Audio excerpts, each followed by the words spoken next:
an introduction, and another session on technology in commercial shipping operations, IME, the all-encompassing platform. The IME session is going to be chaired by Captain Kunal Unial and Mr. Vikas Gadu, assisted by Ms. Neha. And the session on angel investment in maritime startups is going to be presented by Mr. Anil Taneja, who is an expert in venture capital and is a equity expert as well. So these are the three interesting sessions we have lined up today. Before we begin, may I request all our guests who have joined in overseas and online. We have some experts in UK, London, as well as some experts from Singapore, and a warm welcome to all of them.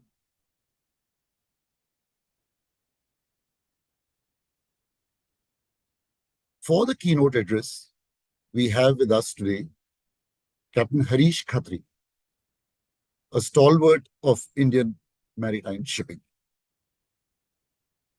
A brief intro on Captain Khatri, whom everybody knows. He has over 22 years of sailing experience, and the highlight of that was he was the first master of India's first gas carrier, the LPG Nanga Parbat. He possesses extra masters. In 1997, he joined DG Shipping, and he is superannuated after 20 years. He's a nodal officer. He was the nodal officer of the DG Shipping for all maritime security and safety matters. And he represented India at IMO, ILO, UNCTAD. He's credited and conceptualizing and piloting the BSc degree course with IGNOU way back in 2002, 2003. After his superannuation from the government, he joined the Board of Examination for Seafarers Trust, and he is presently the CEO. Over to Captain Harish Khatri. Okay. Thank you, Captain Serene. Thank you very much. This is the first time I'm trying to speak on the computer screen, and there are no mic here. So pardon my, if I do get disoriented a bit. But thank you. Thanks a lot, Captain Serene, for kind words. And also, I was so glad to hear that it's not only that we are going to be talking about STCW and STCW and what we feel that we are the domain expert for that. There is a lot of lineup of entrepreneurs and who are going to also talk about things which, which the usual in routine master mariner has not been able to do. And these young master mariners have gone ahead and done a lot of interesting things. And I'm sure when you hear them, it will be very, very exciting. On the subject of STCW revision and the last meeting, very recently held meeting of intersessional working group of the STCW. This was held for a week starting 6th of October, and Captain Serene was also there with us along with some other delegates as well from India. There were several issues. The background of that is that STCW, as you know, first time was written in 78, which became effective sometime in 86. And then, of course, it has gone through amendments in 95, which became effective in February 1st, 2002. And then in 2010, money dial amendments. And after that, also in 2014, also there have been some amendments. So there was this feeling growing in the maritime nations that the convention needs to be looked into completely fresh. In fact, there should be a comprehensive review of the entire convention. And a lot of countries put up their papers. Over 51 papers were submitted for this particular committee meeting in IMO, ISWG that they call. And all of those papers, or rather 80% of those papers, were discussed. I am not going to talk about so much in detail, and Captain Sareen has prepared a very nice presentation on that in detail, but I will just highlight a few of the important issues that came up in that particular discussion. And one thing that the US delegates, they brought out, that why there should be a need for a medical certificate fitness for issuance of a certificate of competency. What is actually required is that a seafarer has to be medically fit when he joins the ship. And for that, he is in any case, looked into, and by the company, by an approved doctor, all that very elaborate medical examination goes through. Why should a similar certificate of his medical fitness be required uh, prior to his issuance of a certificate of competency? So this question was very discussed, and uh, but it ran into a little legality. That if you read the convention, it says one of the requirement for issuance of certificate of competency is medical fitness.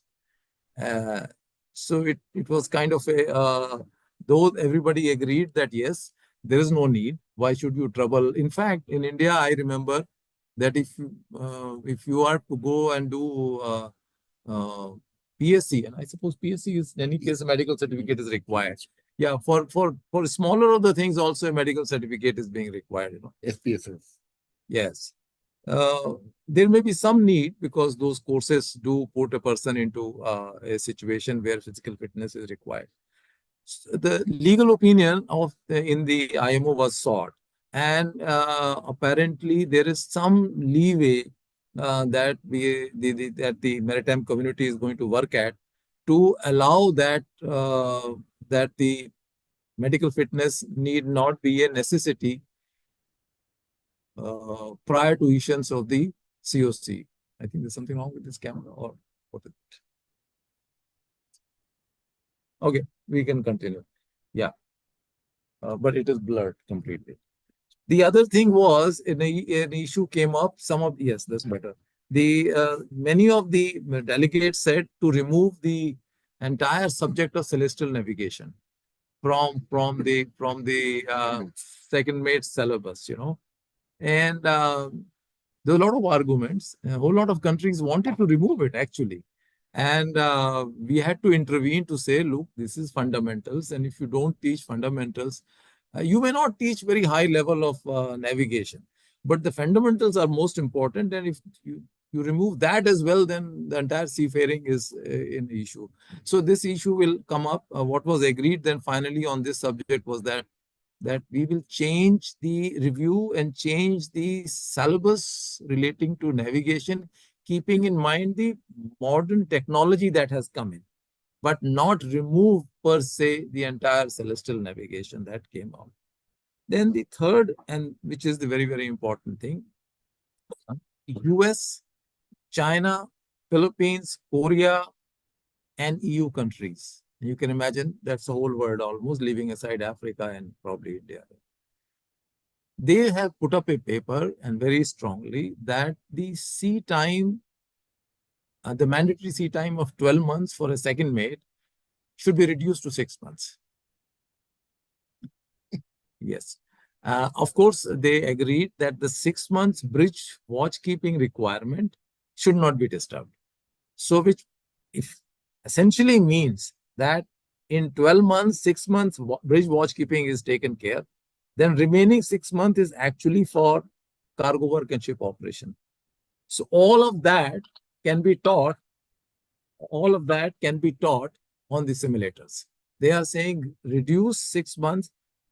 No, not reduce. They say substitute this 6 months of service with the simulator training. This is what they are talking about, and we will have some discussion because I did put up this particular thing in the CMMI group, and There were a lot of reactions, and Captain Sareen would show you what all reactions came out. Same reaction that I saw on your faces immediately. Yes? Yeah. And we have actually gone ahead and prepared a questionnaire now.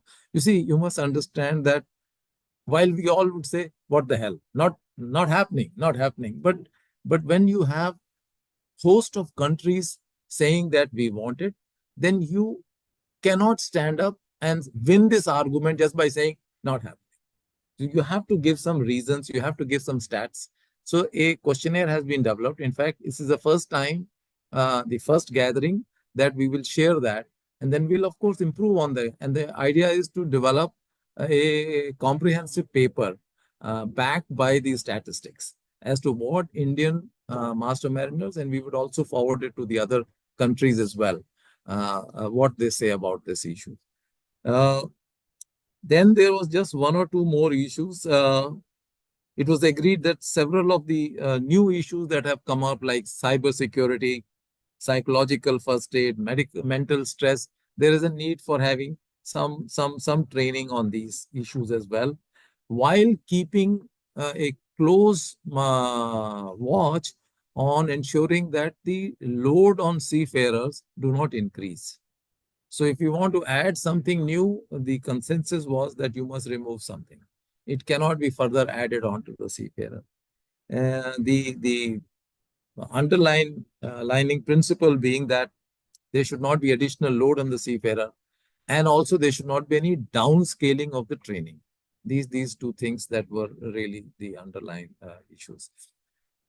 So I'm again, I missed out saying that I'm so glad to be here, see known faces, faces whom I have interacted earlier, and some of them say that they passed through me, but I'm quite sure not everybody passed. So there would be some who would not have, but they are being polite not to say that to me, which is fair. And thank you so much. Thanks a lot. I will now, with this brief introduction to the whole subject, I will now pass it on to Captain Sareen, please. Thank you, sir. Thank you so much for your kind keynote address.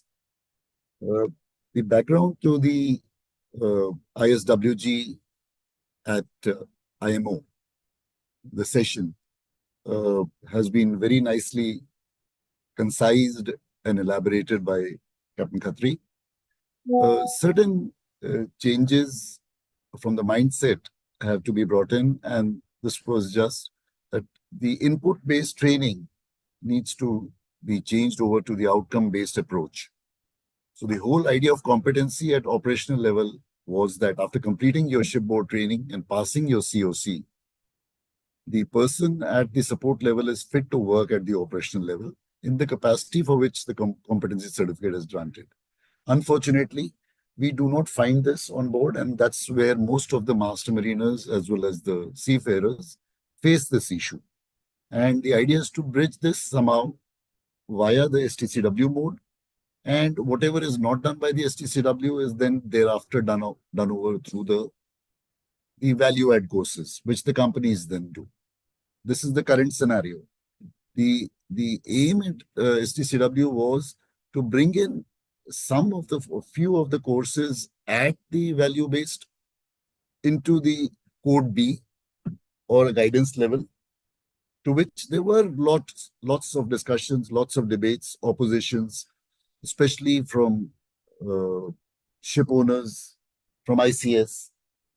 And I'm very glad that we have Captain Arvind Natarajan with us, who is online right now. He's a senior manager with ICS, and he's on board. He's online right now, and we would love to hear from him as well as we go forward during the Q&A session, which will, of course, lead us to. We also have Captain MP Basin, our master, CMMI Mumbai. He's online right now. Warm welcome to you, sir. We have Captain J.S. Gill, very, very senior master, super senior, I would say. Warm welcome to you, sir. He's a former nautical advisor to Government of India. And a stalwart. He is always present at all CMMI Delhi functions. And his health doesn't permit now, so he's unable to come, but he's online. We also have Captain R.D. Kohli online. And he very nicely and graciously came on. He said, "Yes, I will attend." Again, a stalwart of Indian maritime shipping and a former chairman of SCI. Uh, with that, Captain Philip Matthews was also a participant with us at IMO London. He is also online with us. Warm welcome to you, sir. So, moving forward, with that, these were a couple of comments which came online to what Captain Khatri had posted. And so, just presenting to you a small snippets of them. And the same reactions were there. How can the sea time be reduced and to the operational level? But the reduction in sea time was only at the operational level. It was not at the management level. That was what countries such as US, etc., had uh, posted. So our survey, which we intend to go through, and we'll be sharing that survey with everybody. You all would be participant of that. We'll be posting the questionnaire. Please do fill it up and submit it, and it will all help us in presenting an appropriate paper, which will then make an impactful submission when the next session is held of STCW in London.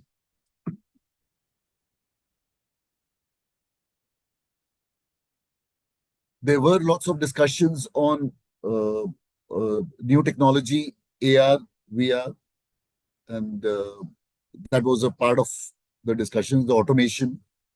And a lot of seniors came out against the reduction of sea time.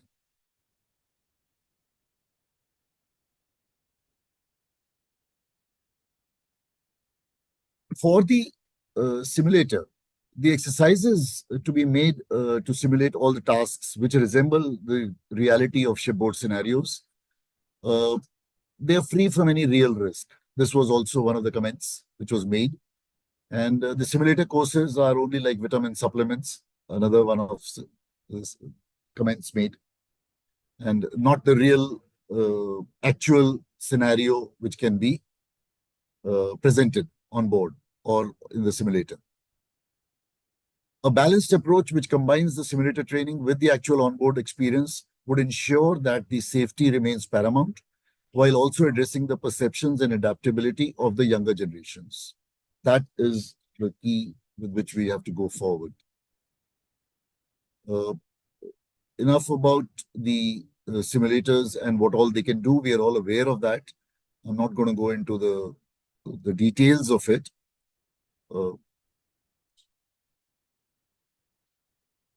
There are different induction streams which we have for achieving our watchkeeping certification under the Indian system. There are 3 or 4 in the nautical discipline and 9 or 10 in the engineering side.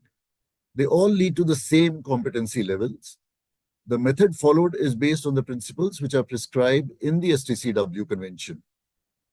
And to determine the gap and prescribe the measures to bridge the same through sea time simulators or classroom training, workshop training, and assessment are the few of the methods that we have currently with us in our Indian system, which we all are following at various stages of our training. In the review that was held at IMO London in the first week of October, the aim of the review was to review this 1978 STCW convention and the code. The principles of the comprehensive review were 16 in number. The specific areas which were identified for the review were 23 in number. And the criteria was for identifying the gaps in the provisions.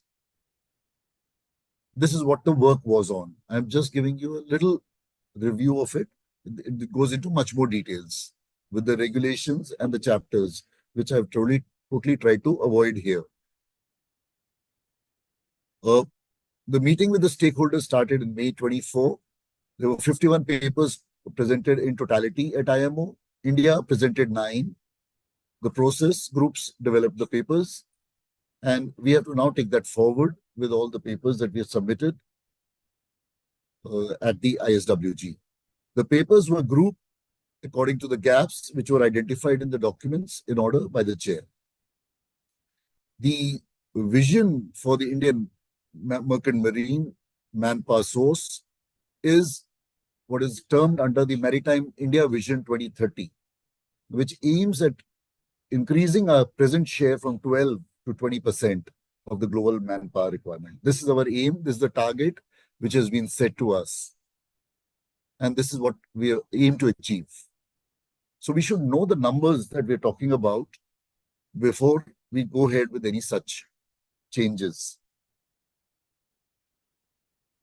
The gap which was identified to another very interesting was the mass code for maritime autonomous surface ships. It was clearly agreed and announced in the MSC 108 that the mass code would be a separate entity and not a part of the STCW. So this is another one of the ones where the detailing competency and the KUP's requirements would be developed by the STW subcommittee, which will be at a later stage when the code has been finalized. Currently, the code is at the stage of preparation. With this, I end my presentation, and now I put the floor open to any kind of discussions which we might have. I'll begin with the online participants first. And I'll begin with anybody who wishes to bring in any point of view. Captain Arvind Natarajan, if you would like to come in.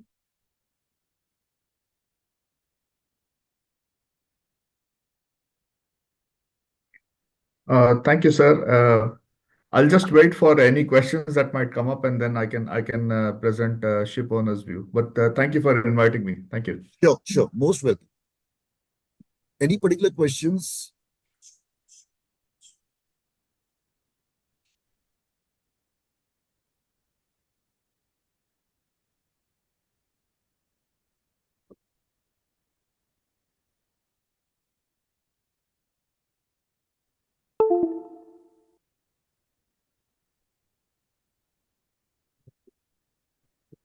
Captain Serene, good evening. Good evening. I would like to put in one or two points which will have to be possibly addressed, which of course you and Captain Khatri are well aware of. One is the portability of seafarers, which is two, three things were, discussed, as you are aware, quite strongly. One was they were quite concerned about the recruitment and retention of seafarers, where globally we are facing a problem. Second is that we discussed about the portability of seafarers, that is fishermen from STCW fishing, papers raised by South Africa and New Zealand, and also US because of their Great Lakes marine personnel who are on their lakers. And they are not covered under the STCW comprehensive, I mean the fishing one and the Great Lakers. So there would be an issue, and I am quite sure that we are concerned about again with the certificate of service, like how that will be looked at. And also the member states were concerned about the workload on the seafarers. While we are increasing a lot of things, they were also quite strongly saying that, when we were talking about the mental evaluation, mental assessment, and all these things, that we are, or even the technology, where they are, the digital technology regarding pinning, AR, we are not going to produce professionals. We have focus on our marine topics. At the same time, they were very concerned about the increasing workload. So what I would like to say is that there is concern on both the sides, but then we would like to see that we strike a balance. Of course, Mr. Natarajan is there, Captain Natarajan, who was very lucid there. He would be able to throw more light. Thank you. Thank you, Captain Philip, for your inputs. As usual, warm welcome, sir.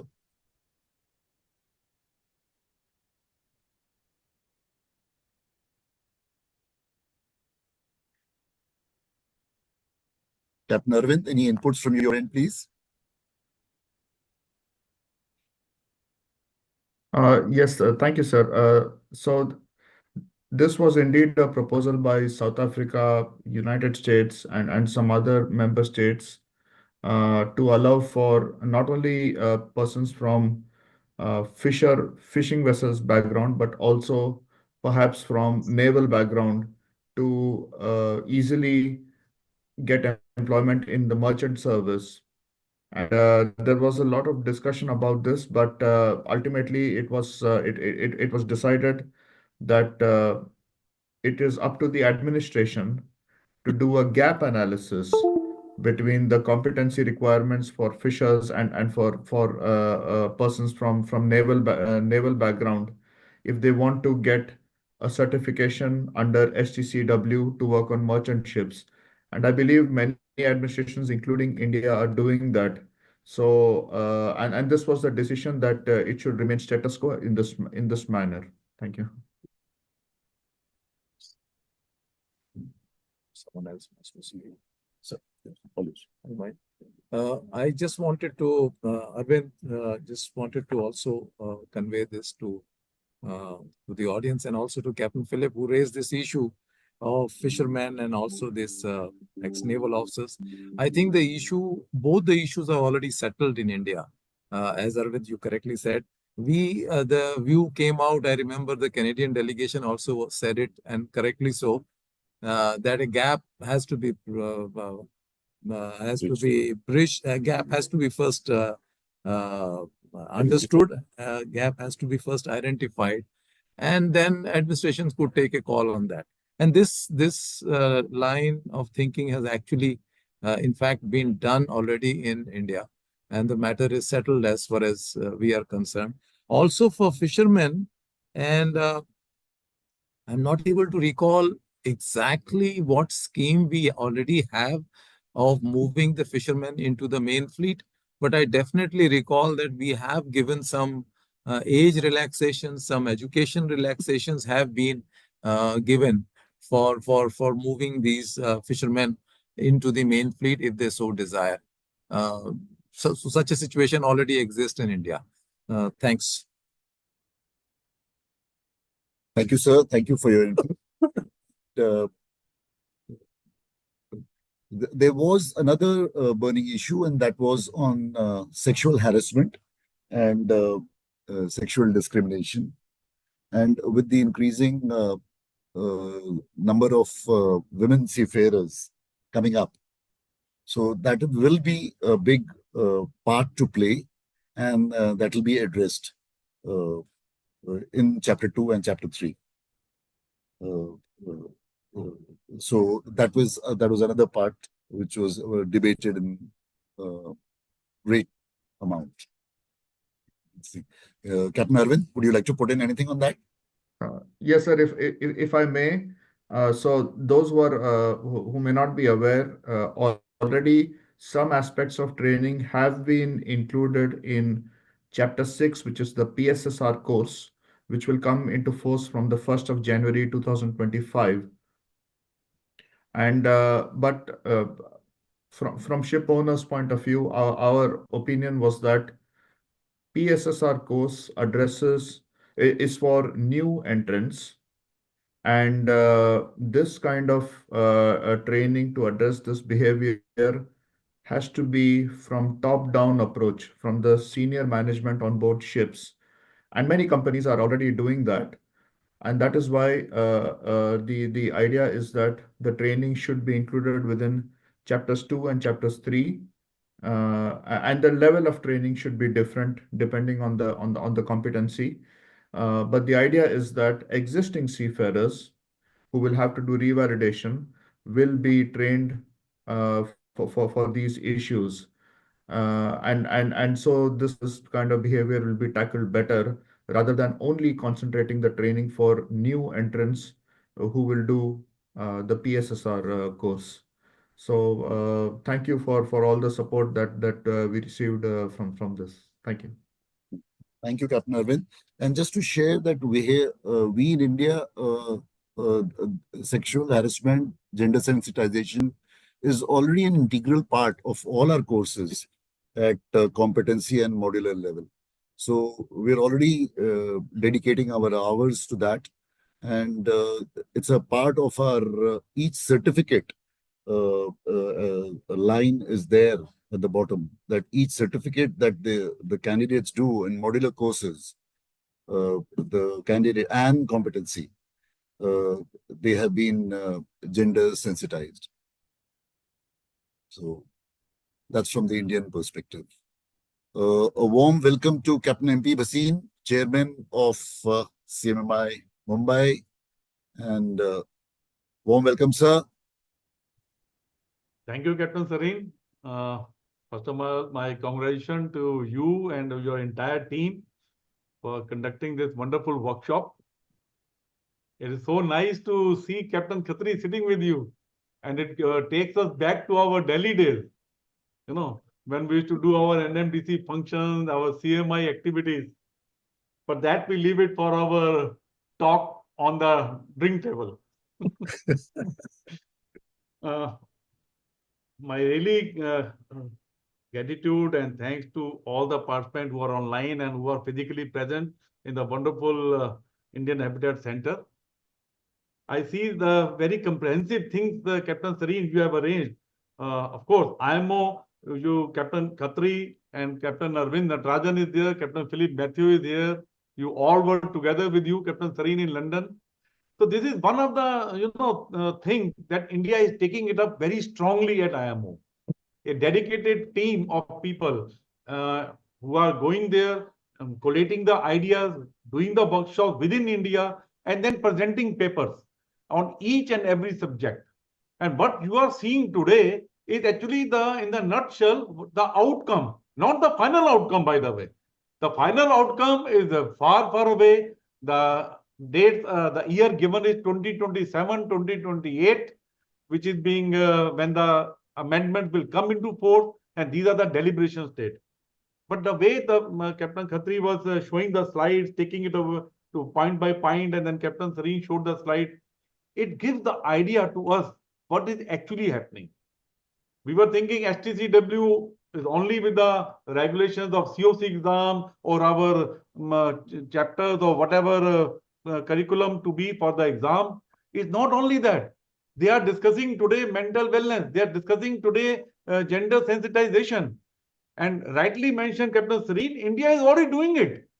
Each and every course of DG shipping, whether pre-C or post-C, you have to go through the gender sensitization. Not only that, DG Shipping, sir, has already made a Sagar Mein Samman, a committee under Mrs. H. Joshi, ex-SCI chairperson and MUI, and they have been conducting meeting in all various states. They are going to Delhi, Chennai, Calcutta, Cochin, Mumbai, and other states.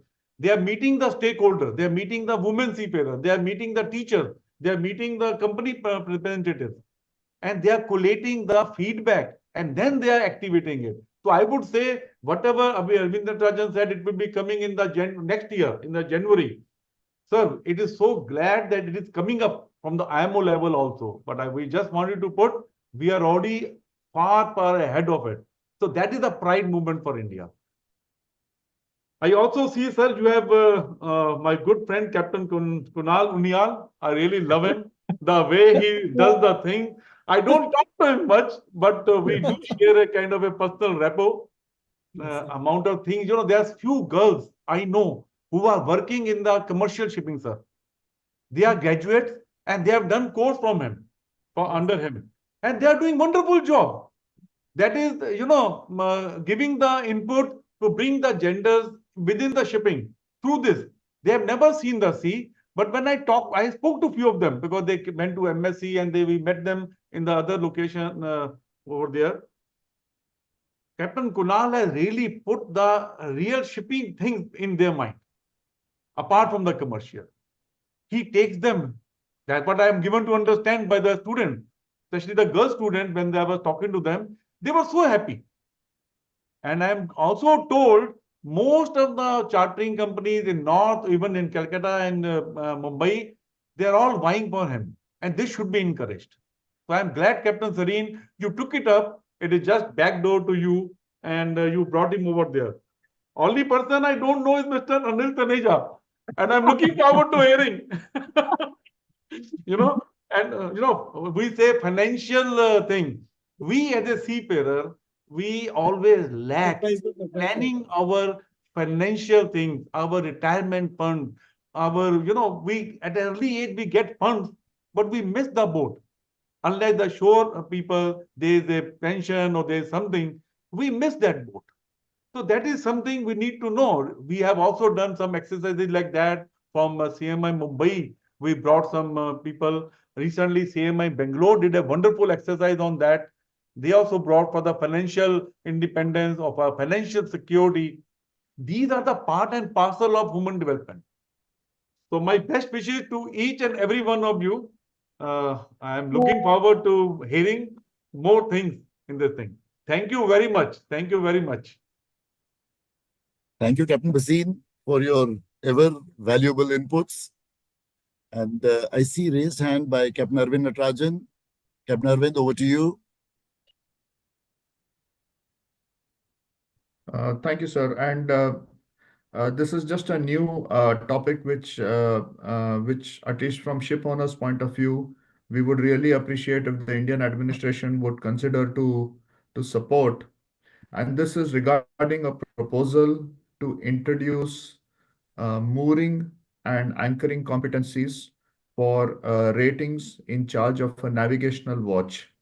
So just to give a background, on board ships, when mooring operations take place or anchoring operations, it is quite normal for what we call ordinary seamen, but actually it is navy rating in charge of navigational watch to help in mooring operations and also to help in anchoring operations going ahead with the boatswain. But in the STCW competency tables, this is not included for that category of rating. And so the proposal was to introduce this, but unfortunately, this was not supported. However, after that, courtesy CMMI, I then realized that we did not put a good argument because, in fact, the master of the ship can be penalized if the rating is asked to do a job for which he or she is not properly trained.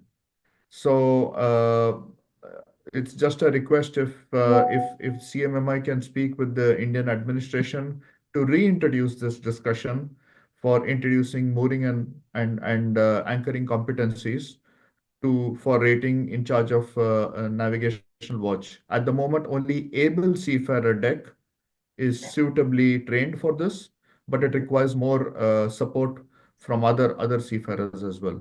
Thank you. Captain Arvind, very nice hearing you, very nice seeing you again. So good. I very quickly to answer your issue. Both of us know that we discussed it there in London as well. I think you are aware that as far as the mooring is concerned, it is already in the course curriculum of our GP rating already. And in fact, our proposal was to include that for the engine rating as well, and that didn't go through. So we definitely support आप जो बोल रहे हैं. There is no doubt about that. And with this particular argument that the master could be held liable if he puts a untrained person for a job, so any liabilities, the master could be actually held responsible. So surely this would be supported, and if you so desire, we could have a co-sponsored document if that is the desire. For sure, I'm sure the colleagues in Indian administration will welcome that. But while on that topic, I also have this question for you that what is the ship owner's perspective with regard to reduction of sea service? I'm putting you on a spot. No, sir. So from ship owners' perspective about sea service, I can say that ship owners are finding it very, very difficult to find qualified seafarers for certain jobs. For example, on these now upcoming dual fuel ships, we need qualified personnel in the deck and engine department who are qualified for doing operations on dual fuel ships. But the sea time requirement to achieve that level of advanced training is very, very difficult. So in certain cases, we are supportive of that.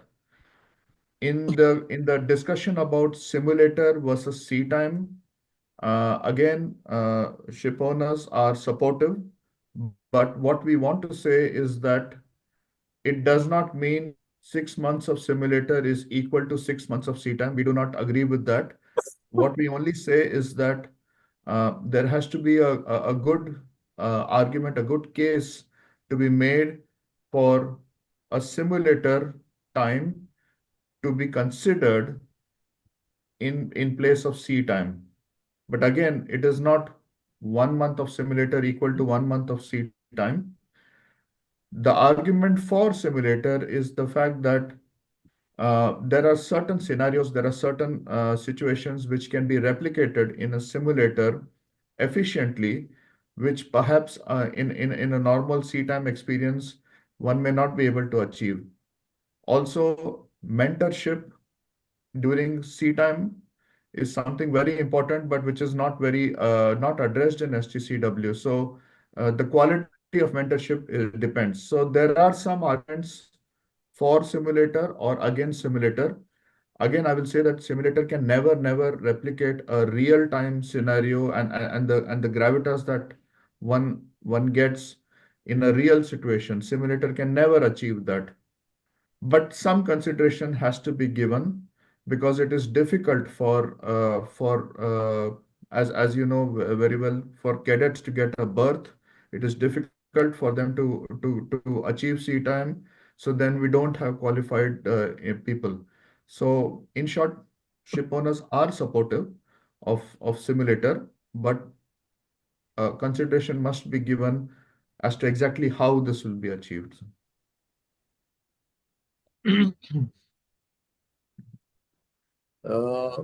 Arvind, my question actually comes out from the fact that you talked about ship owners not able to get qualified people.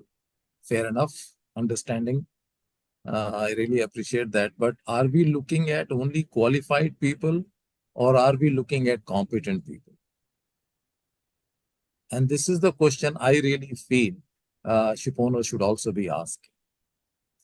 You know, and having said that, this subject of minimum 12 months of sea service was, you will recall, was well established, right? And the third part in this is that, as we know, that the 6 months of bridge watchkeeping is not to be disturbed. That was agreed. So essentially, and I'm sorry, but I'm repeating it, that we are looking at sacrificing the time for cargo work and ship operation work, essentially, technically. We are trying to sacrifice that and make it into the simulator and substitute with the simulator. So if we bring our focus on this respect and then we study that how good a simulator would be for the real-time cargo issues or a real-time ship operation issues, I think an answer would come out that what was established as a bare minimum of 12 months should remain that and not be further.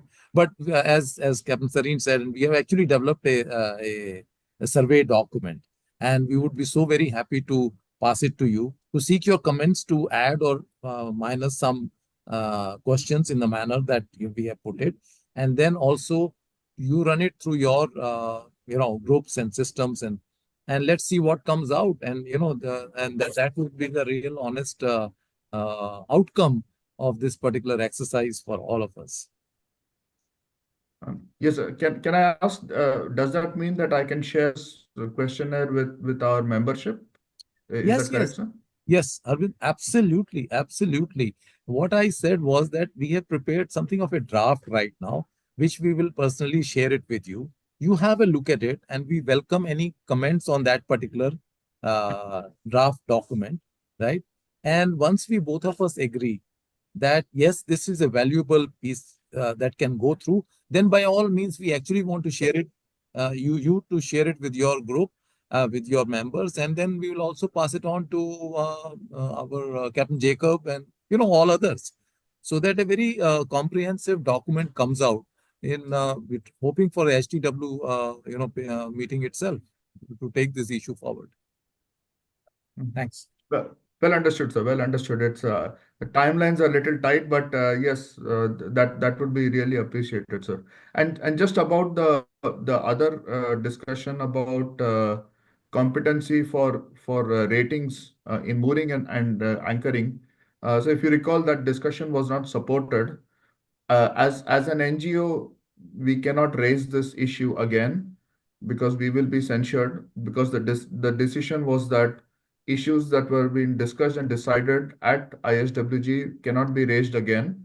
So as an NGO, we cannot raise it. But as a member state, Indian administration can definitely do it. So if Indian administration does it, then ship owners will support it. But we are not able to raise this issue on our own, as it's a procedural requirement, sir. Thank you. Well understood, Arvind. Well understood. I have made a note of that. Thank you. Well understood. Captain Philip Matthews, please. I will just take 2 minutes. Captain Arvind Natarajan, this matter has been discussed here in Bombay a couple of times now. We have had 2 meetings. That is already there in Code B of Chapter 2, 2/4. We are only talking about shifting it to Code A. Now, the thing is that we are making a paper. Captain Halbe, as you are well aware, has taken the lead. He has also spoken to some other member states, because as it is in India, we are doing this. And we definitely will be putting up a paper on this to bring the mooring and anchoring aspects, because as it is, they are attending stations, they are doing everything. And we did not put the argument properly, because what the chair mentioned about the FAL convention applies to dock workers. Somehow there was a confusion, that we will be setting it right in the paper which India will be putting up. Second thing is, I must congratulate, I'm very happy to see that the delegation of UK and you yourself, all of them were very young people, and Captain Ajit Jacob, hardly, I don't know whether he must be 45 also, but I was very happy. I would urge the youngsters here to come forward and take India forward like you people are doing. If you see the age profile of the UK, I was very, very happy. I'll tell you, 3 of the 4 people were Indians. You are an Indian. And Singapore delegation, so many other people. One more thing I want to put it up to the younger generation is, after the meeting is over, for the sake of transparency, IMO puts up nowadays documents in public domain. So people can go through that and become apply, register yourself on your own and read all the papers. You will come to know what is happening in IMO. That is a very good thing which has come up.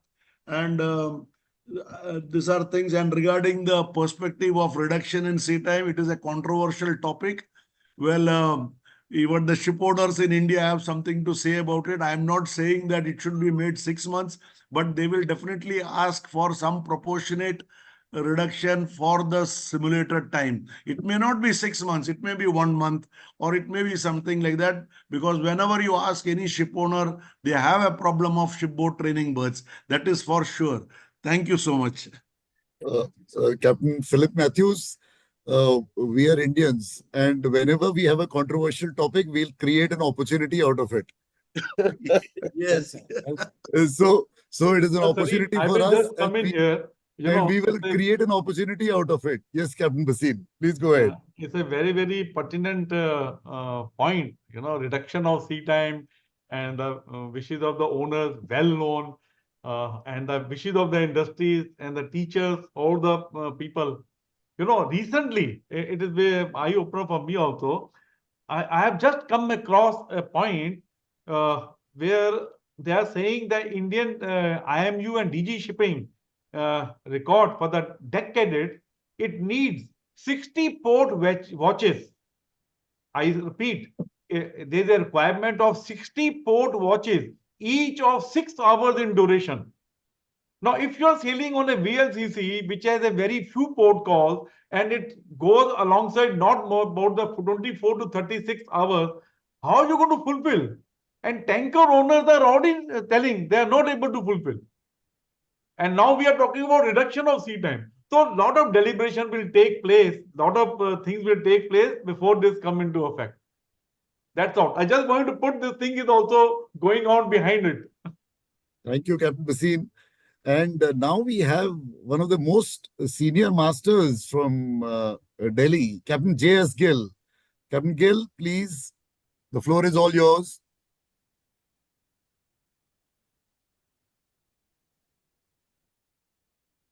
Captain Gill, you may please unmute yourself and come online.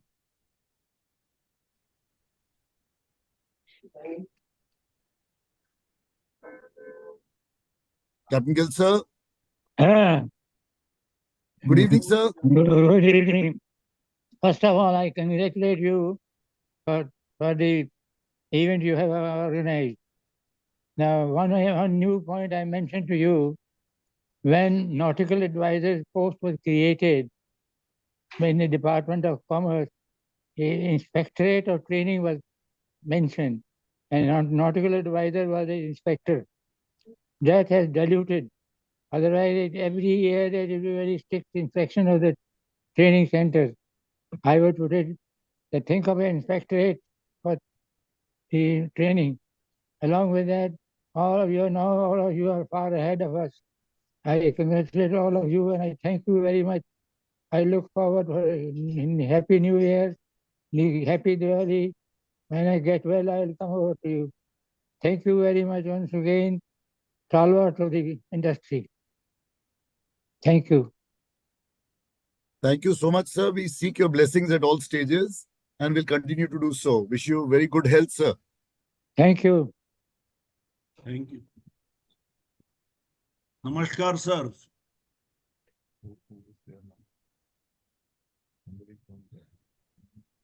Captain Kohli, sir, are you there? Captain Kohli has left, I think. Okay. Do we have any other questions? Anyone from the audience? Any questions on STCW? Any deliberations? Any points? Yes, Captain Nitin Bahel. Yeah. What is being done for the behavior-based safety? Well, to be very honest, what issues we are facing real time, it's not about the competencies. It's about how they're implementing those competencies of the ship. I'm still having an oiler cut and quit. I'm still having a second year engineering export. I'm still having a master's slip from the ladder and then master of second years. Is everything firm being done for the behavior? Okay, companies are doing it. We are partnering with Shell for the partnering safety program. The same. Is anything being done at the STCW level? All right, I'll just repeat the question for the sake of online participants. The question put up by Captain Nitin Behel is anything being done in STCW regarding behavior-based safety? That is, he still finds the oiler cutting his fingers on board. The master is still slipping on the gangway or on the ladder, and all sorts of accidents continue to occur.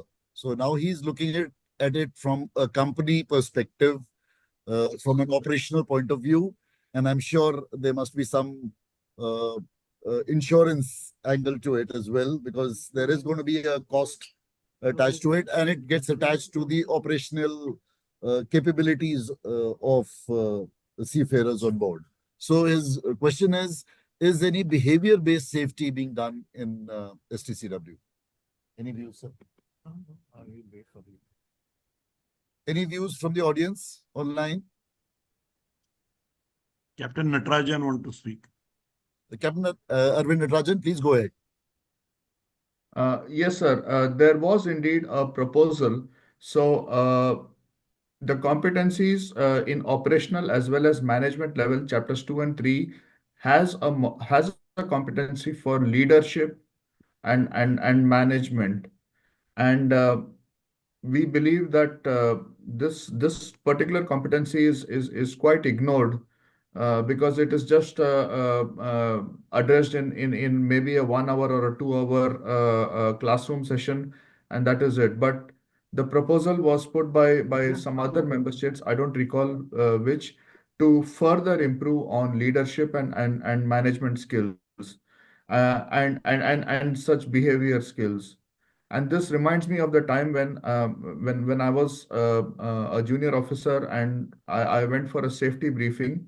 And after a long safety briefing, a few minutes later, I saw the master walking on deck without a helmet and without even proper PPE.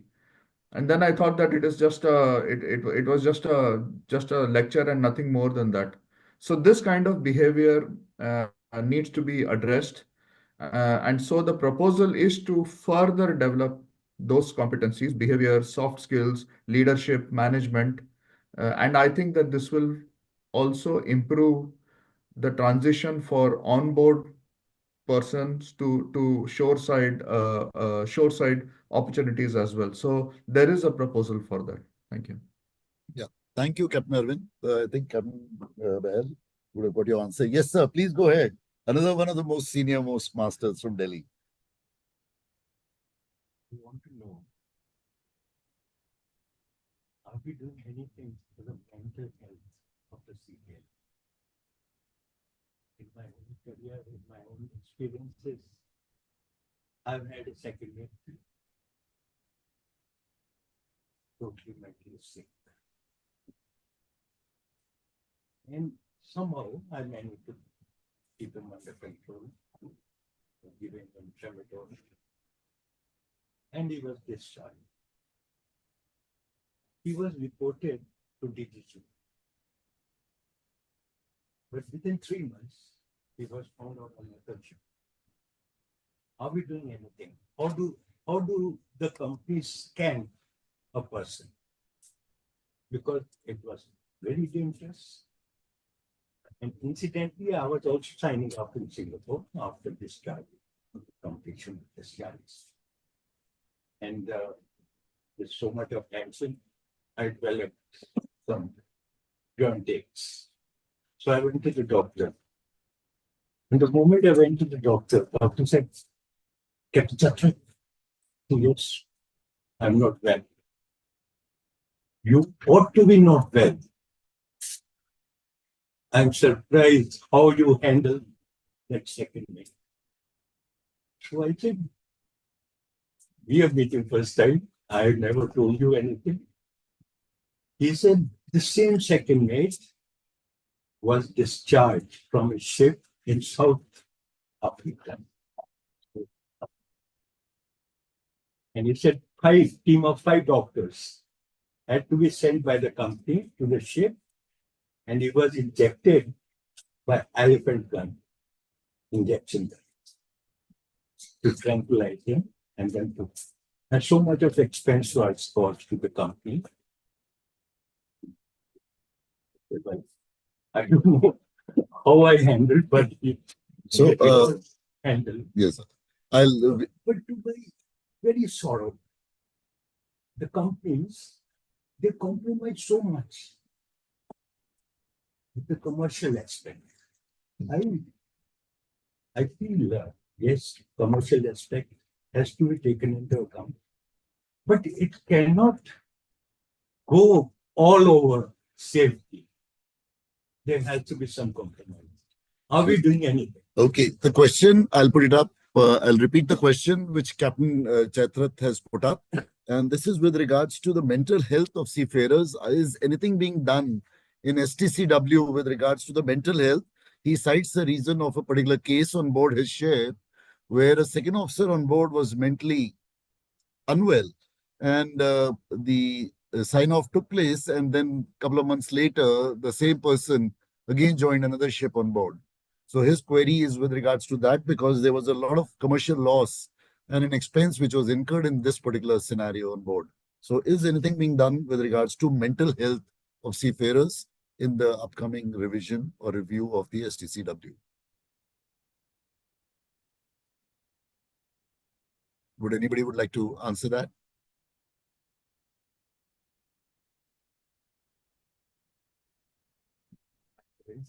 There is. Yeah, okay, Arvind, you can please go ahead.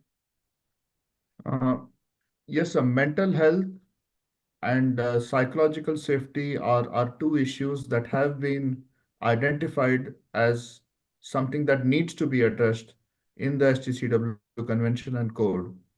But now the question is, to what level can we go for mental health training? So during the discussions, it was agreed that seafarers are not in a position to offer mental health counseling or psychological counseling on board. So seafarers cannot train that. And psychological issues are so complex that I think psychologists, even after a lifetime of training and qualification, are still not able to understand human psyche. So the only thing that will be addressed is how seafarers can identify that a person is suffering from mental health, from some mental illness or some mental health issues. Only identifying. But in terms of responding, providing support, the discussion was that this is out of scope for seafarers on board, because this is a very complex issue. Thank you, Captain Arvind. So, Yeah, please go ahead. no, the biggest problem with mental health which seafarers face is lack of communication. On board nowadays, with internet coming into force, the interaction between each other has even gone down. If you see any psychologist or any psychiatrist, if you meet, their first and foremost role is to hear you out. Just by hearing you out, half of their troubles are sorted out. And the first problem they cite is we don't have anyone to tell. Because when they are talking to their families, the families are bringing their problems to the person who is working on it. See, we are in a different community altogether. We are listening to, I would say, too much information. Different gene altogether. We are working there, but our family thinks that, we are having a luxury of time. We have a pressure of the charters. We have a pressure that crew is not able to perform. So that is one of the things. And the easiest solution the company have found is they just posted a number that please contact this. This is free of charge. But that does not solve the problems. That is my main concern. So we need to have a proper panel, a proper channel to solve this problem. Thank you. I'll just repeat what our dear friend over here has said, and he's talked about the lack of communication with the advent of internet on board, and the need, the present scenario being a helpline 24/7, operable by the company and provided. And does that really solve the problem of the mental health which is faced on board? So that was the point for discussion. Yes, Captain Gaurav Bajaj. So, comment about SIM time versus C time. So this concept is not new as such. I mean, if we just talk about UK, the new cadet syllabus is coming into force next year. And IMO and MCA have already approved the program, which was actually formulated by Merchant Navy Training Board, MNTB. So that's a program which is basically a dedicated program on familiarization of all the equipments, and a 10-day dedicated simulator program covering all the aspects, emergencies and all those aspects, which will give all the cadets a credit of 1 month. So that's going to be enforced from next year. So it's only the amount of sea time, 6 months, I would say, which is kind of a very overwhelming figure, which I would say. So SIM time versus sea time discussion is like happening since last 4 years. So now it's coming into picture with the cadets starting with it. So I'm sure things like 2 to 3 months, again, I mean, if you just break it down to cargo work, say 1 month, and navigation maybe 1 to 2 months. So 2 to 3 months is not a big kind of a thing which will, but yes, 6 months I agree is kind of a very big chunk that would take out. You can't actually supplement this with the actual real-time experience as well. But the only question is that program has to be, because the way we know it, the way the programs are implemented across various simulation centers, that is not uniform. And even the competencies of the instructors also not uniform. So that is the biggest concern, that if this program has to be rolled out, there has to be a standard kind of an exercise which has to be deployed across at least the objectives of it. Performance standards. And it has to be followed if we want sim time versus C time kind of an approach. Yeah. Thank you, Captain Gaurav Bajaj. I'll just repeat what Captain Bajaj has said. He's talked about the sim time versus the C time. And he's just brought out a UK MCA approved program of the MMTB, which is a familiarization of the onboard equipment. And there is a 10-day sim time, which will go as equivalent to 1 month of C time. So which means if we just take a ratio of the same as say 1:3, then probably it would just give us some idea as how much of sim time could lead to C time reduction. This is just as a rough yardstick which UK has approved with a cap, of course, of 1 month. So there is a cap, a ceiling is there. So one need not necessarily go for a 6-month ceiling, but could have a reduced ceiling. Just a thought on that, but we'll take it up with our discussions as we move ahead. Thank you. I also wanted to respond to this psychological thing, All that is true. We are lonely, there are communication issues, etc., etc. All that is there. And particular case that was pointed out, that was, of course, a rare case, right? It doesn't happen that, no, that's okay. It was a case of rare, and it actually goes into a different dimensions. That how do we have a robust system of stopping that particular person to go back to the sea without being treated? So that goes into another system, that why it was not stopped, right? But I'm talking about psychological aspects. Just to give you a little input on that, in my office, that is the Board of Examination of Seafarers, we do a 2-day program called Seafarers Enhancement Program. And that is free of cost, completely free of cost. Tea, lunch, everything is all free. It's not residential. But when you come in the morning, you go in the evening, you have been taken care as far as your food. And the emphasis there is, I have a psychologist who talks to them. I also speak to them. The emphasis is exactly this, that the mental stress, the psychological issues, and how do you, in some manner, how do you kind of deal with it? Of course, it doesn't mean that after 2 days, they are all very this thing.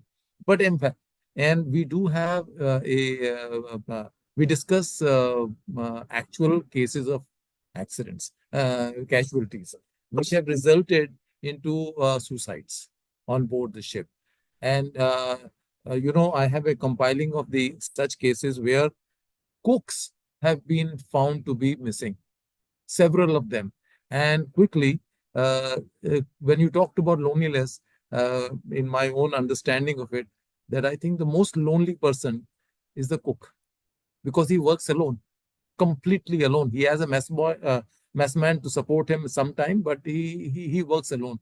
Nobody's there to talk to him. Everybody is to criticize him. Khana theek bana hai, nahi bana. And there are 4-5 cases where the cook has actually jumped overboard.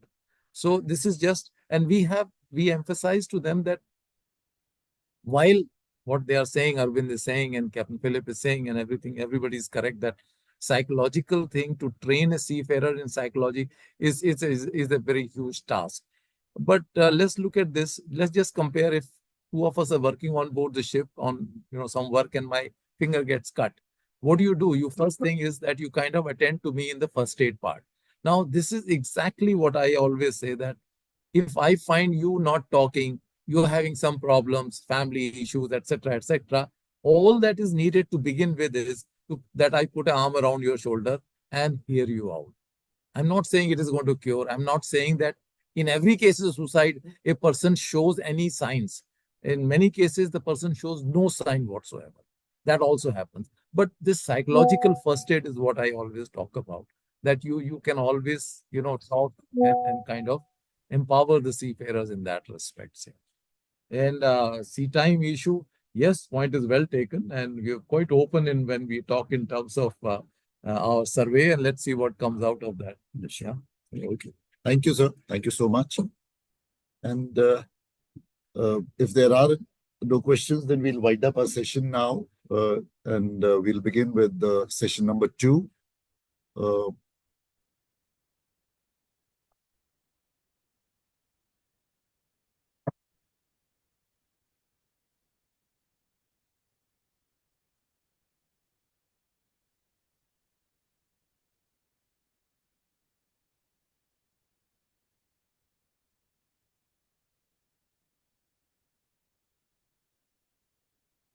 Okay. For our session number 2, we have great pleasure in inviting Captain Kunal Unial and Mr. Vikas Gadu, along with Neha. They're going to be talking on technology in commercial shipping operations, IME, the all-encompassing platform. Captain Kunal Unial. Yeah.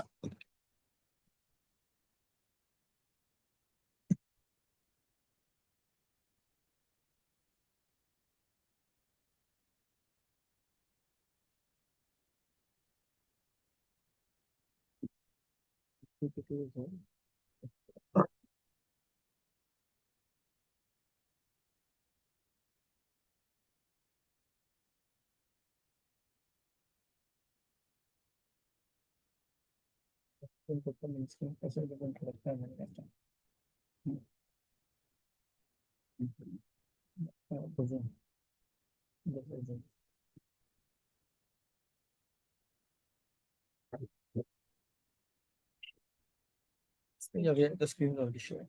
I think we can start the video. Yeah, okay, the video is not there. Not shared. Definitely give it. Hello, gentlemen. First of all, a big thank you to Captain Sareem, Captain Khatri, for such a wonderful session. And all my teachers, I call all of you as my teacher because I've been your student, especially Captain Basin. He has seen me growing. And thank you so much, sir, for such a warm introduction and such a warm greetings. And honestly speaking, I owe a lot to all you guys. Whatever we have been doing, whatever we are trying to do, it all because we have been taught in that way. So to give you a little introduction about what we have been doing. So I'm Captain Kunal Unial, Master Mariner. So I quit sailing in 2016. I was sailing for almost 14, 15 years. And then I went to London. I did my post-graduation in maritime law from Cardiff Business School. And after that, I was working in Baltic Exchange for quite some time as a general manager operations. I was handling Southeast Asia, involved in brokering, chartering, vessel operations, arbitration also. And then a lot of activities. And Baltic Exchange is the Macau of shipping. So it was during that time that in my tenure out there in Baltic Exchange, I realized there's a stark gap between technology and shipping. We already know shipping lags behind as compared to any other industry in digitalization. And this was actually a stamp of that. So a lot of issues used to come during operations, commercial operations. And then with that vision of bringing this whole digitalization into shipping, into commercial operations, came back to India. And then, as Captain Basin was mentioning, started my tenure in maritime education, training people in commercial operations, and providing a fantastic support in about operations and everything.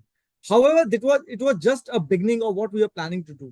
Vikas is my childhood friend, and our friendship goes back to 30 years when we went to kindergarten together. He's a technology guy. He has got nothing to do with shipping. He knows nothing about shipping.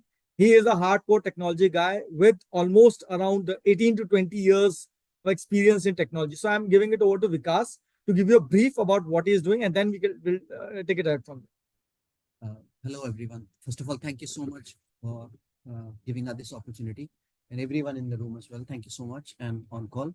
My name is Vikas Gaddu. I am the co-founder of Integrated Maritime Exchange along with Captain Kunal Unyal. As Kunal said, I've never been to sea. I have until last year I didn't have to do anything with this domain. But last year I left everything that I had done last 18 years. I'm an Australian national. I left Australia to build this startup with Kunal. What we are building is, Kunal will go into details. We are building an all-encompassing end-to-end platform for commercial shipping. But yes, my experience, as I said, I started my career, I'm a BTech guy, started my career with Infosys, worked with them for 7.5 years. Then other tech companies, moved to Australia, worked for a very big Australian company called National Broadband Network. I have a patent in telco technology as well. But yes, last 1.5 years, we have been into this and we have built something which is very exciting. And we'll be very, very keen to show you what we have built and what we have done so far. Thank you so much. So the common point in this was that I came back from London, Vikas came back from Melbourne.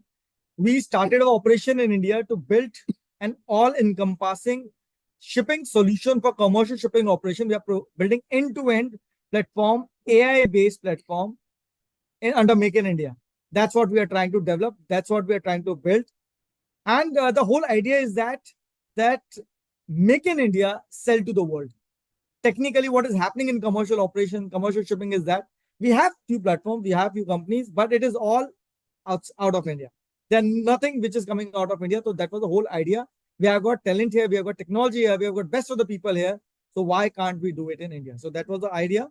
So we'll be sharing the slide with you and then we'll take it ahead.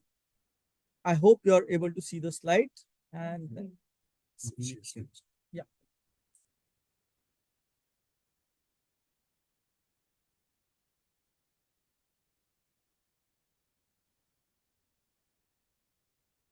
You can see the screen? Yeah. Should I enlarge it? Sorry.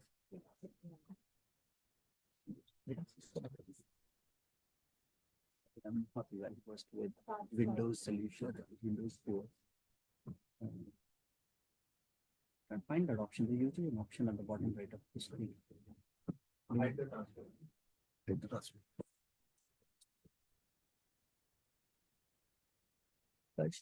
Yeah, resume slideshow. I think let's click on that. It should work.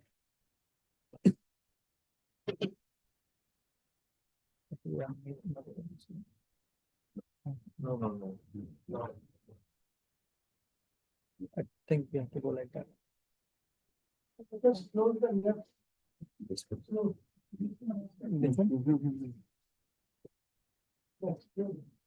Okay, yeah, that's fantastic. So this is Integrated Maritime Exchange and all-encompassing AI hub for commercial shipping.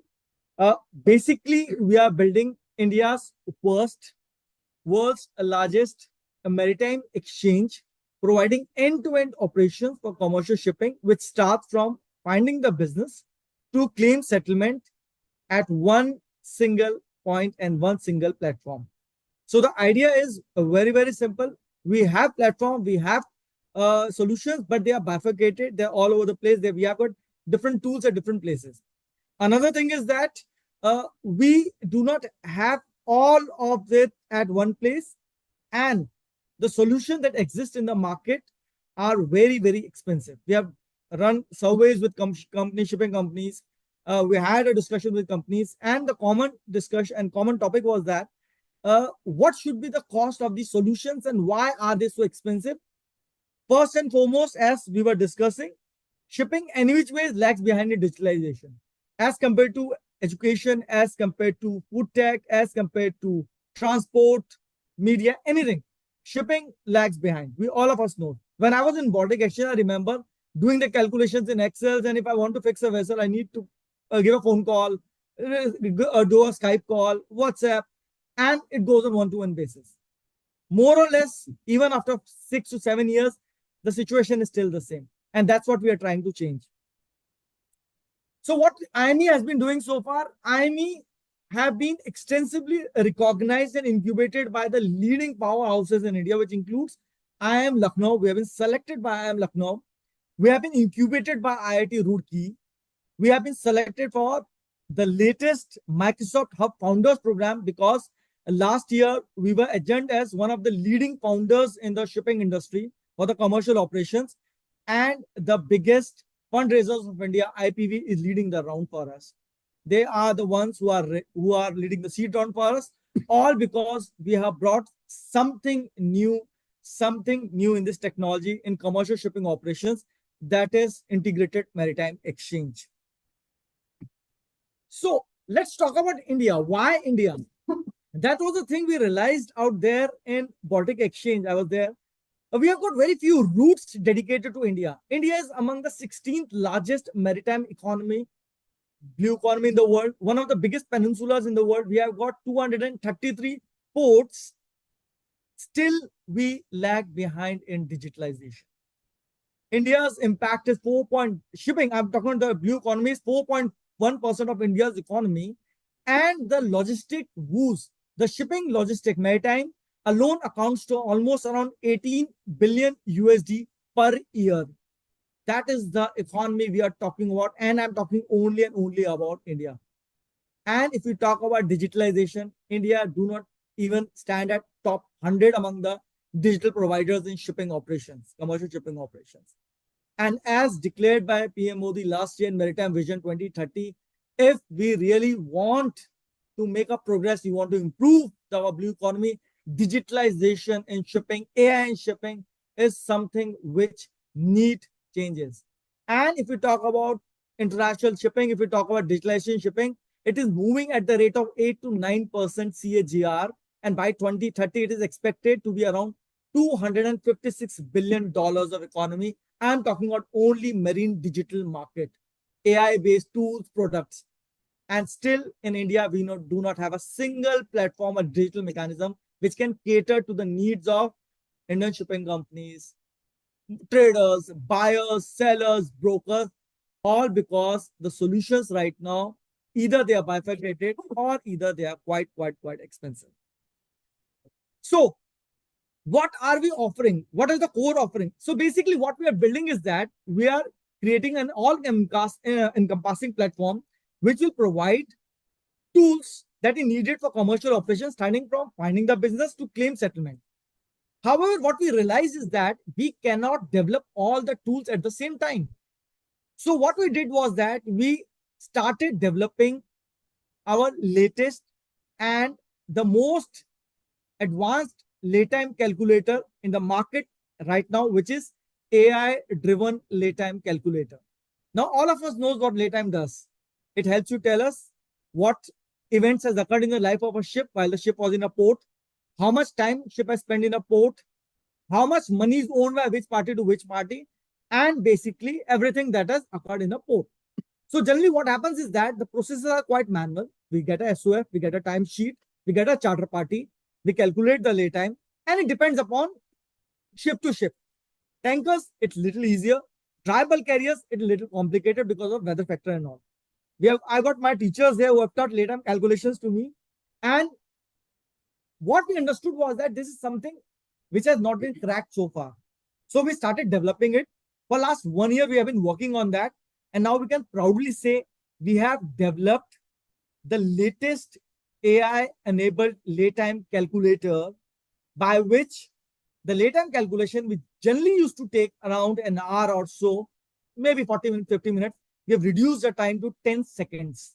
10 to 15 seconds, it does the laytime calculation. And we can proudly say we are the first one in the world to actually integrate the charter party clauses into this laytime calculation. We have already done that, and we have done it in India, and we have done it in Dehradun. So that is what we have done. So that was the first thing we wanted to prove to the world, that yes, we have that in us. We are able to do that. And since we have developed this tool, we did not stop at that. We are already working on the port-to-port calculator, the port management calculator. Beta testing is going on. We have already developed that. It tells you about all the operation. Something happened. Yeah, sorry. The video. Sorry, I'm so sorry.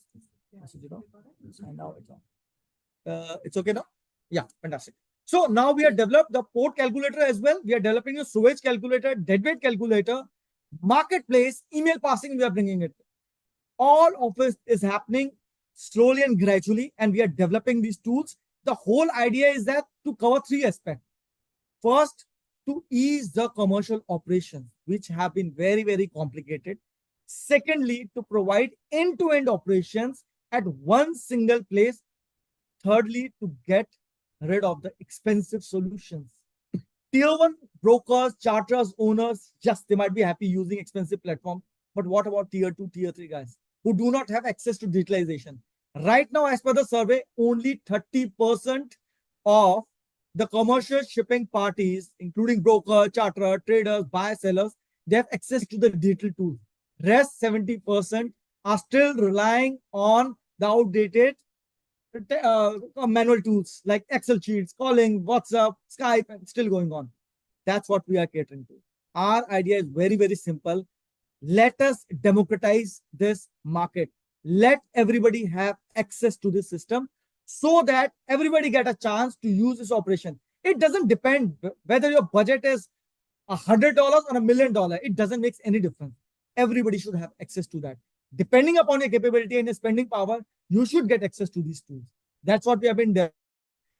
For the period of next 6 to 7 months, we are bringing email passing, the marketplace, the negotiation chatbot, and the automatic creation of the charter parties. That's what we are working on. Our team is being led by Mr. Vikas, as he has already told. He has given his introduction. Along with that, we have got Mr. Mayank. He's an IIT pass out, Oxford graduate. He's helping us develop his system. We have got Mr. Sushil. He's in Melbourne right now. He's ex-Microsoft. And then we have got an AI team based out of Bengaluru who is helping us develop this system. Moving to the next slide.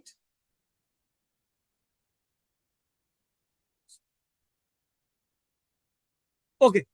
So what is IME's contribution to the digital India? Basically, efficient port management and optimization. That's what we have developed so far, because it is not just a laytime calculator.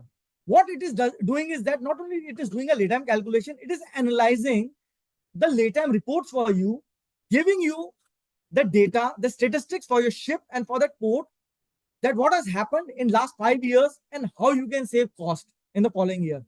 Along with that, we are enhancing the regulatory compliances.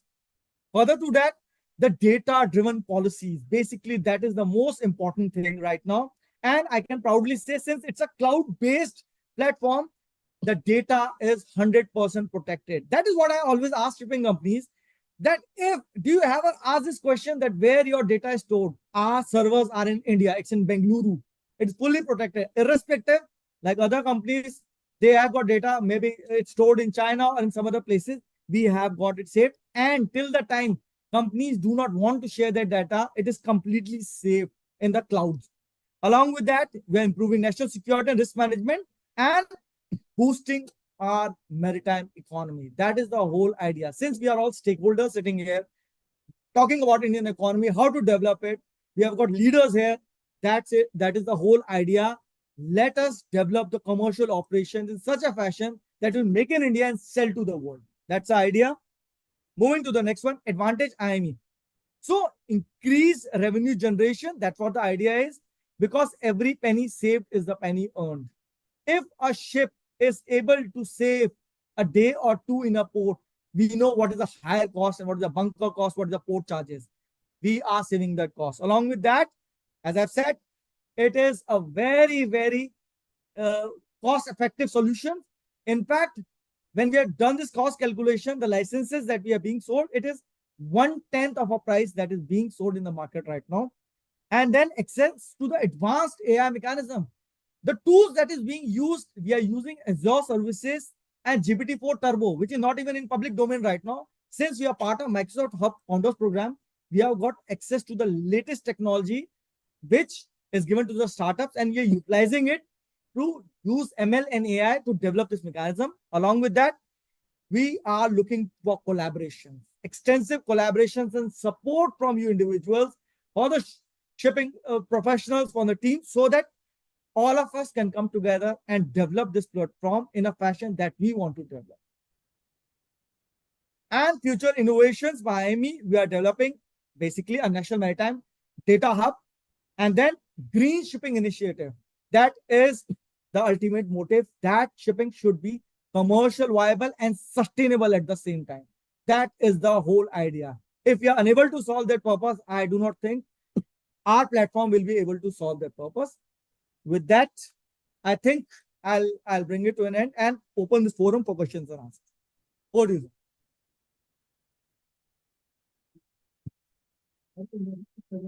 Thank you. Just like I need to understand like the competitive landscape, like how presently it's been there and what is been doing. I suppose I like the initial slides that I can do. So what is the competitive landscape? Who are the other? Okay, okay. Vikas, you want to take it? Yeah. So in terms of other players that we have in the market, there's US-based Wesson IMOS, which is being used. And then there's Singapore, Greece-based Signal Maritime. They're our biggest competitors. They're based out of US and Greece, but the pricing is too much. Actually, they charge, if I can talk about Signal Maritime, they charge around $13,500 USD for 2 licenses. And it is mandatory to take 2 licenses. So what you're paying for 13,000 per year. That's a lot of money that they charge. So our aim is to build everything that is there that resolves these issues, operational issues in maritime commercial shipping, but at a very, very nominal charge, so that we can, like a lot of the market, we want to capture the market, and we sorry. Sorry. No, That your USP basically is the pricing. Our USP is innovation and pricing. Yeah, I'll tell you why. Okay. And I could go like put the second last slide, the green initiative in the maritime hub. So what's your main USP? I mean, As a charter, what you can offer to me? I can give you innovative solution at a very cheap price. Like a I'll give you an late time. Price is not the correct. Okay, Let's start with late time calculator. That is the most innovative one, because even Wesson, if you talk about Wesson or Signal OAP or any other platform, they are unable to integrate charter party into that. Now, what our platform is doing is that generally what is doing, it reads all the formats, any format. Even if you're writing pen and paper and it scans it, it reads that, it interprets it, the clauses, it interprets the clauses.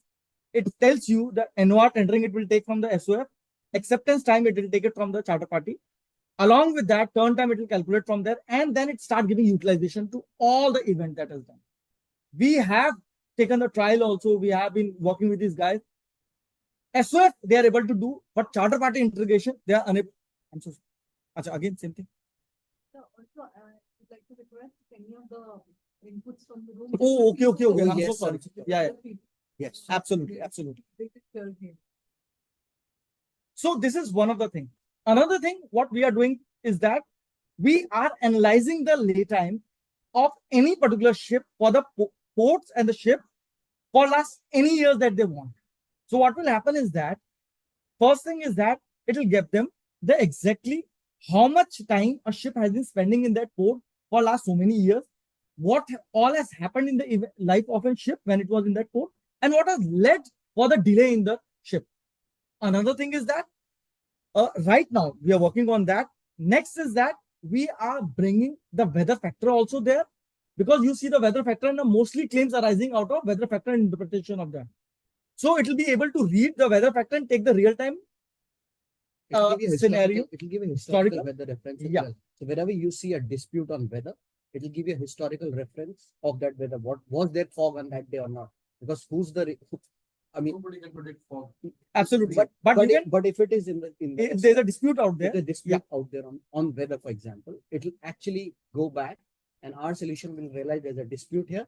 It will refer to the weather, call some APIs, give you the weather information, because they are the weather providers, right? They'll give you that information in real time on a single screen. And last but not the least, we are bringing the case laws into it. Any clause which is leading to the dispute, you can click on that. It will quote the case laws based on that. As per like Pyrene versus India case, it will interpret that, and it will tell you exactly in that event which party was responsible for that and what was the decision behind that. What we are doing is that we are trying to settle down the events and claims there and there itself, so that it do not lead where the lawyers are involved and the arbitrators involved. We are trying to resolve it here. This is the vision we have been working on, and that's what we have been working. This is one of the tools. Yes. And we are developing 15 such tools like that. What do you say? Yeah. That's what I said, that, what you're starting, completely innovative. Make it your strength. Absolutely. Don't diverge into maritime hub, green initiatives. Absolutely, I This completely is where, you focus. I'm Correct. telling you. This is because I deal with many such startups on the day-to-day basis. On the day-to-day basis, and I just ask them one question. In 10 minutes, tell me why I should take you and why not person B. Just tell me one thing. So if you tell me price margin, I said no, I have full kit. But one innovative thing, so just as a friend or as a probably a colleague, stick to basics, stick to your strength. Let world tell you, hey Kunal, can you add voyage optimization to Fantastic. it? Hey Yeah, of Kunal, course. can you add this module also to it? I would like to explore this. Let world tell you what to do. See, that is where we are also working with shipping companies. That's what. And we That's want- why we are here. and Absolutely. I'll be very honest. Why there are so many things to build? Why did we build data in first? Because we actually did us in 2023 last year. We did a survey with a lot of shipping companies. They told us a lot of their operational problems. Out of that, we realized that this is one of their problems. And initially, the version that we came up with, we are really ashamed of that version now. It was so manual. But that was not even a beta version. But then we went back to the drawing board and realized that how do we solve this problem innovatively?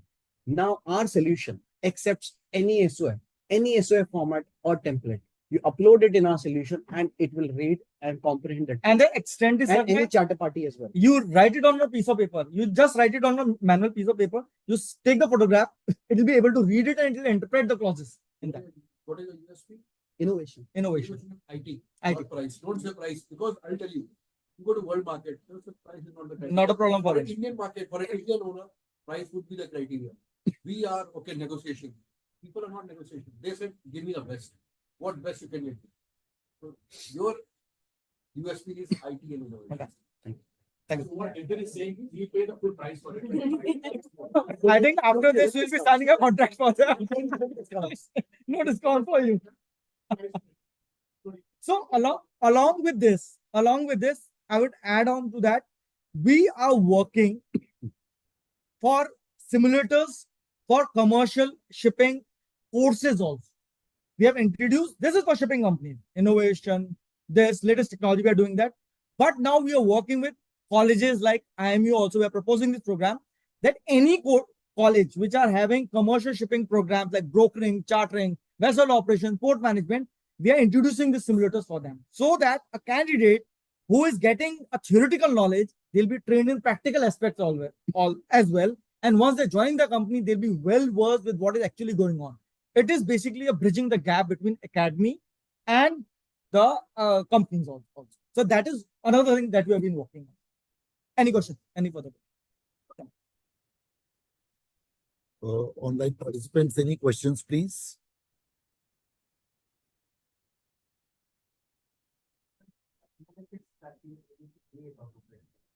See, our strength is just not analytics. See, there's a lot of data, unstructured data, like a lot of data flowing around.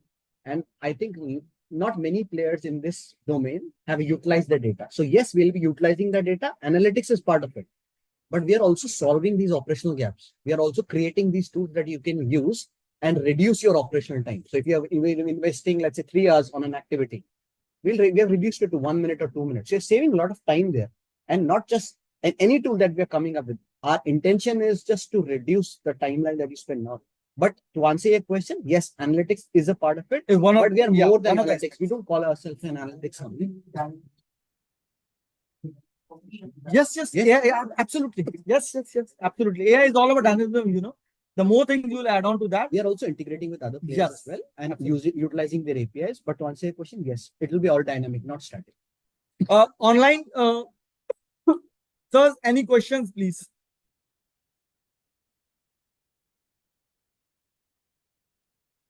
I spoke too much, I think. Everybody has gone silent. I think Captain Kunal Unyal has spoken as always. As always. He does that. He is a multifaceted person, and of course, a very dear student and a very dear colleague as well now. And very, very nice of you, Kunal, to have come in because it's always lovely to have you. And We'll end our session number 2 here, and we'll begin with session number 3. We have with us Mr. Anil Taneja, and this is on angel investing. He's an expert in the field of management consulting, SME development, startup advisory, venture capital, angel investment. He's the operating partner with venture capital firm and Elevate, which is a $200 million growth stage fund, and vice president with Venture Catalyst Group, which is India's first multi-stage VC firm. He's also a partner to Incubate Hub, which is serving corporates for open innovation and venture studio services. He's a former regional director with PhD Chamber for Himalayan regions. He's a management professional with specialization in management in the stream of marketing and market communication. Apart from playing the role of policy advocacy for industry, he championed the build-up of startup ecosystem in Uttarakhand with PhD CCI platform. He's actively working in a startup ecosystem as a mentor, jury, at various accelerator platforms, incubators, and as a guest lecturer with various premier institutions like IIM, IITs. Worked in groups like ICICI, HDFC, and Reliance with an exposure in business development, marketing, and market communications for almost 3 decades. He's also the founder, president of Vedic International Promoters Society. Over to Mr. Anil Taneja.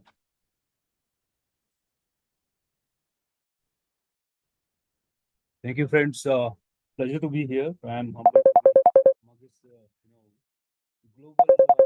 global, professionals in the shipping industry, and privileged to be friend of Kunal, who is really taking a leap forward in shipping industry. I have presentation. Yeah.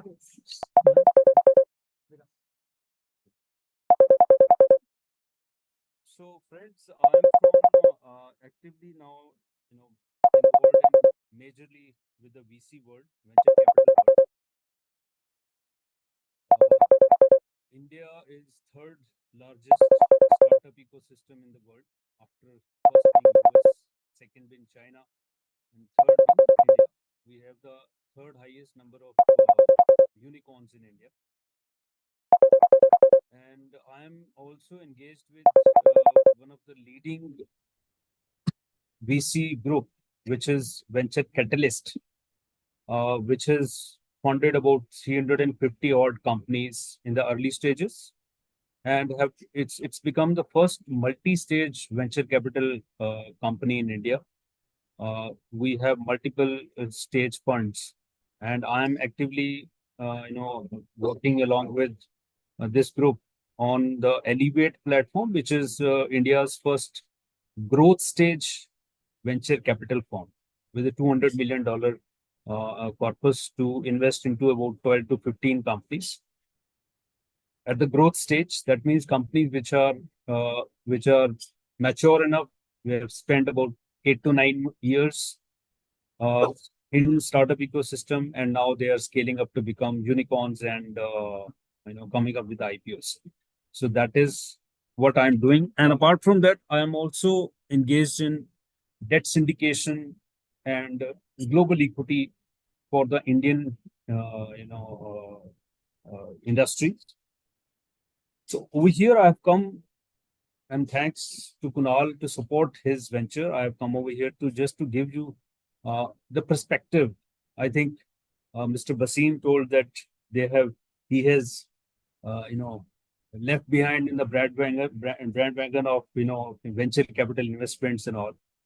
And I know through Kunal that most of professionals in the shipping industry, they are closely knit network, and they are somewhat not mainstream with the professionals of rest of the industry, and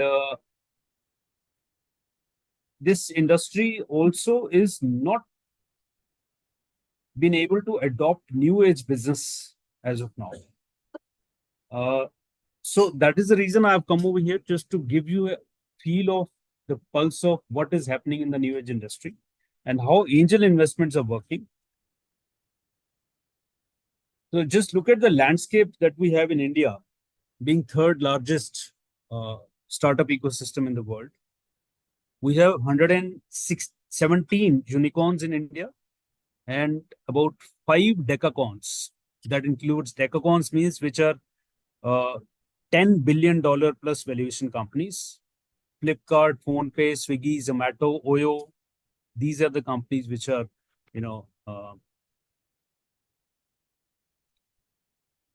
if you look at the landscape in terms of how these tech startups in India are going to be. Today we have about 70,000 tech startups, and it is going to be 1.8 by 2030. The startup which Kunal is doing is essentially a tech startup, and most of the startups ecosystem companies are tech startups essentially. And if you look at the state of the Indian art startup economy, e-commerce, fintech, enterprise tech together, they form more than 52% of the industry. So e-commerce, enterprise tech, again, I can say that that Kunal, which is trying to build is e-commerce come enterprise tech kind of platform. AI enabled. AI is an in thing. Couple of days back only, NVIDIA, NVIDIA? NVIDIA is world's largest organization in terms of market capitalization, second largest. What is the Indian economy size? Anybody? What is the size of Indian economy? Not $1 trillion as yet. $3.5 trillion is the size of the Indian economy. What is the size of NVIDIA in terms of market capitalization? Any guesses? One. Yeah, same 1 trillion. Same number. Yeah, of course. It's $3.47 trillion. This is what NVIDIA is. And a couple of days back, NVIDIA's the founder promoter was sitting with Mukesh Ambani. They are tying hands with each other with the blessings of Modi ji. First, Modi ji invited NVIDIA, founder over here. And what are they doing is they are trying to leverage Indian demographics and Indian talent to make India the leading player globally in AI revolution. And that is going to happen, and that is happening. I tell you, when I'm in the sitting in the ecosystem of startups, lot is happening in AI enabled platforms. Lot. So we are at the right time. Kunal is at the right time in the this industry to build that platform. The future of AI in India is about $17 billion market.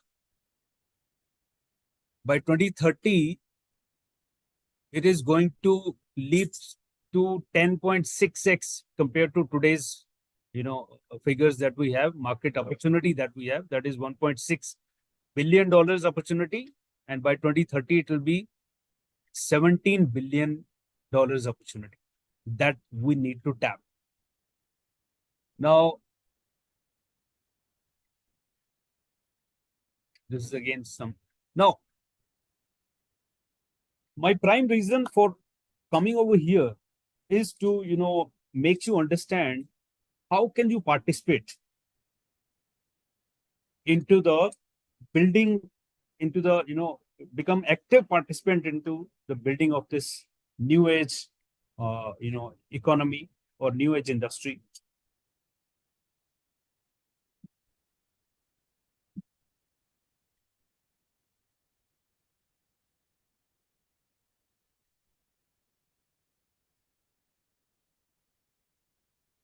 So, angel investment, when we talk about,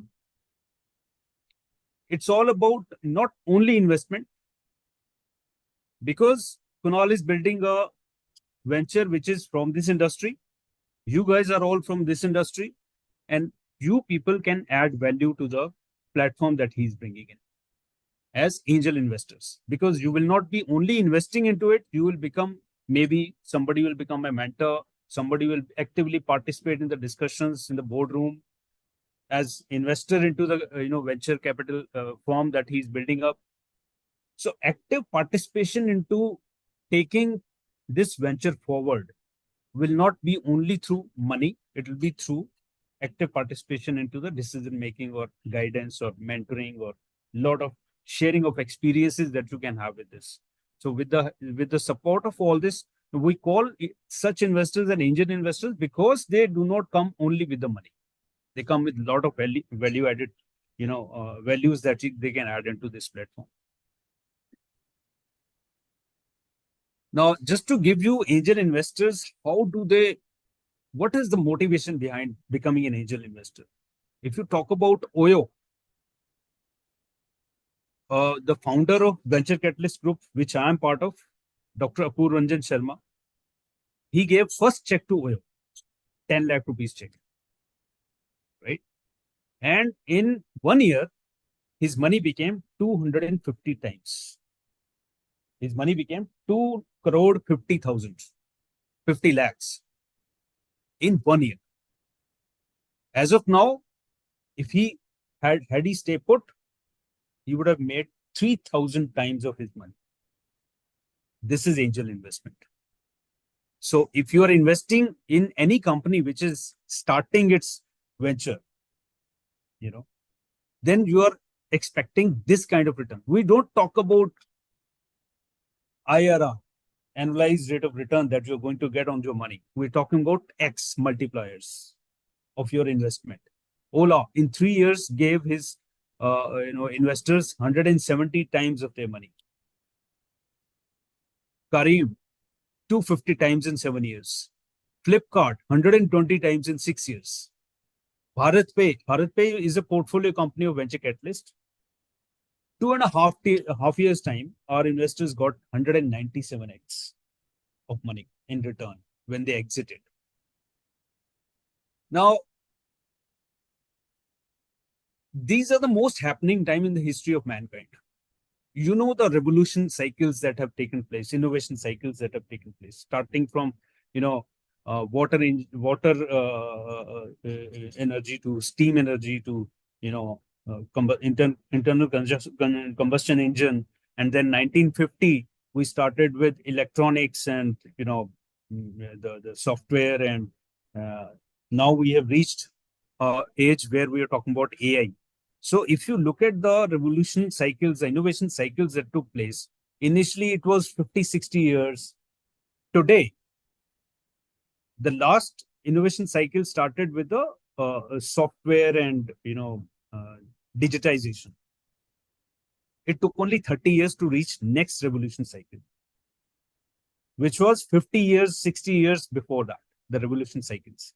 Today, we are expecting this revolution cycle to reach its climax in 20 years only.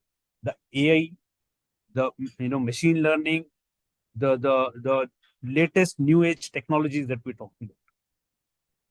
So, new age business, essentially, examples of the implication of this fast, shorter, cycles of innovation onto you is that your phone today, you buy a phone today, it will be outdated in 1 year's time maximum. It can be 6 months old. A car you buy today, and 3 years down the line, your car will be like, classic. It will be like classic car. So business life cycles are also shrinking. Along with this, the product life cycles like phone and a car and all is shrinking. The business life cycles are also shrinking. Now, those who do not participate actively into these revolutions, who are those people? Who are these people who do not actively participate into the growth of this ecosystem? I remember when I was a kid, I used to look at small time vendors. They were earning very meager amount of money. Today, small time vendors are carrying a smartphone. Even a काम करने वाली by in house, she is carrying a smartphone. Why? Why these small time vendors? And whereas if you look at the government servants, for them to change their smartphone in a year's time, it is impossible. A government servant cannot afford his kid to take up a engineering course without taking a loan in a premier institution. Why? Because they are not actively participating into the economy that they are sitting in. A vendor sitting in the street is actively participating in the economy, is becoming a trader in the economy. So his earnings have increased multiple times compared to a government servant's 50 years back. A government servant today will think twice to buy a 3 lakh rupees bike, but you will see small time vendor will having a bike easily. It is only their the buying power has increased because they have actively participated into the business. So if you are missing out to participate, so there are ways to participate into the actively into the economy development of the nation as such. One of the ways you participate through equity capital. You invest into the equity, right? Angel investment is a further step ahead, where you participate and contribute in person also. So you are part of this industry. You become part of this venture, which is the only of its kind in the globe. I see as if I look at it from the vision point of view, you are with the winner in the long term, and you are making that happen if you are participating. So that is now. If I tell you top 500 companies of the world, if you look at top 10 companies, majority are new age business companies. And you will be surprised to see that more than 40% companies are from new age business in top 100 companies. And it took them 20 years, 30 years only to reach that place. Disruption is happening left, right, and center. It is predicted that by 2030, more than 70% companies in the top 500 companies of the world will be from the new age business. Nothing doing. Either the corporates, which are commercial businesses, like the of the companies like Reliance or Ford or any conventional companies, if they do not synergize with the new age business, they will be left behind. That is why Ambani is sitting with Nvidia today. That is why they are tying up. So active participation is very, very necessary. Just to give you an idea how the angel investment or the startup ecosystem investment works. There are mainly 4 stages. Seed stage is a stage where companies start with zero, reach a valuation of about $1 or $3 million valuation with a capital investment up to $500K. That is a seed round where angel investors are actively participating. So we are seeking investments from industry players over here, guys, you're sitting over here, and other industry members to become part of this platform that Kunal is building by becoming a seed investor into the company, so that you can also think of making your money 100 times, 200 times, 300 times. If you have a portfolio of say 50 lakh rupees, if you spend say 10 lakh rupees into this, that's done. Then next stage is when a seed funded company becomes really an enterprise, and it starts getting the attention of VCs, venture capital firms. Then it takes about 6-7 years minimum to establish themselves as a startup enterprise, which is got a market fit, product fit, and got all the paraphernalia, all the tools developed to grow into the leapfrog into the growth level where their valuation becomes $100 million and $500 billion, and then come up with an IPO. And this thing is happening today with companies like Zepto, which is a next level of company. They're disrupting the disruptor. First we were talking about disrupting. Now the Zepto has come in to disrupt Amazon itself, disrupt Flipkart, disrupt Tata's Big Basket.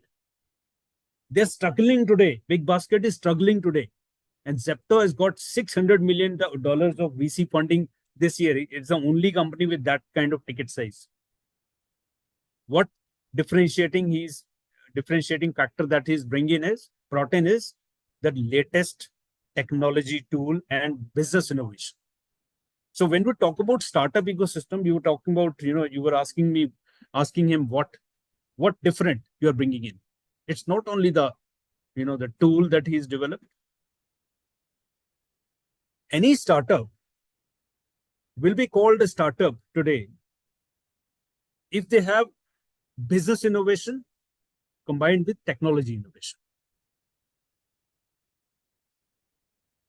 Technology innovation may not be the original technology innovation. It can be a utilization of the existing technologies, like Ola. Ola is not a tech revolution kind of thing, but a business innovation where taxi business, how it is to be done, that is done in a very innovative. So how shipping industry business has to be done, that business innovation he's bringing in. Right? That is a business innovation. He's bringing in a business innovation. One of the tool is lay-time calculator, integrated with the charter agreement, right? And then building a database onto that. And then AI, all AI needs is database. Whomsoever is going to pioneer into the database collection will become the leader into the business of that particular industry. That is what Zepto is doing. Right? So if we boost this particular platform today, make it happen with all resources aligned into it, and make it happen to become a leader into this ecosystem, nobody will be able to touch it, because accumulation of database, as it will keep on accumulating, it will not be gathered by anybody else. They will become pioneers into it. The first movers advantage they will have. Second mover will not ever have that advantage. They are bound to become leaders then. So it's not only the pricing, it's the way you are going to change how this business is done. How you're going to calculate lay time, how you're going to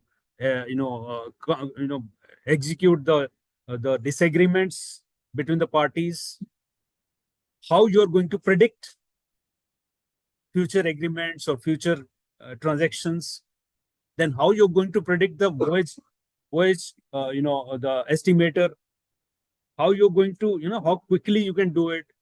All of the data which will be accumulated will keep on enhancing their ability, their capacity to deliver efficiency and productivity to the ecosystem as such. This is what they're doing. Now we talk about, as an investor, if you look at there is a hockey stick curve. We talk about how the investors earn their benefits from the investment into the startup ecosystem is like a hockey stick. In the early stages you invest, the multipliers are huge. Within days, it will become 2x, 3x, 100x in 2 years, 500 times in, till they reach a growth stage. After that, it mellows down because the valuation has reached such a stage that it has to slow down a bit. So early stage investment are most lucrative, but of course, they are also highly risky. Now, when we talk about startup ecosystem investments, anybody have got any idea what is the success ratio of a startup? And price? Yeah. Yeah. The moderate has the way. What is Less than 10%. 1%? 1%, you're saying? Yeah. Okay. We in India, we have how many startups? Any idea? You said Every what? 70,000. 70,000. you Yes. said. Do you think only 1% are successful?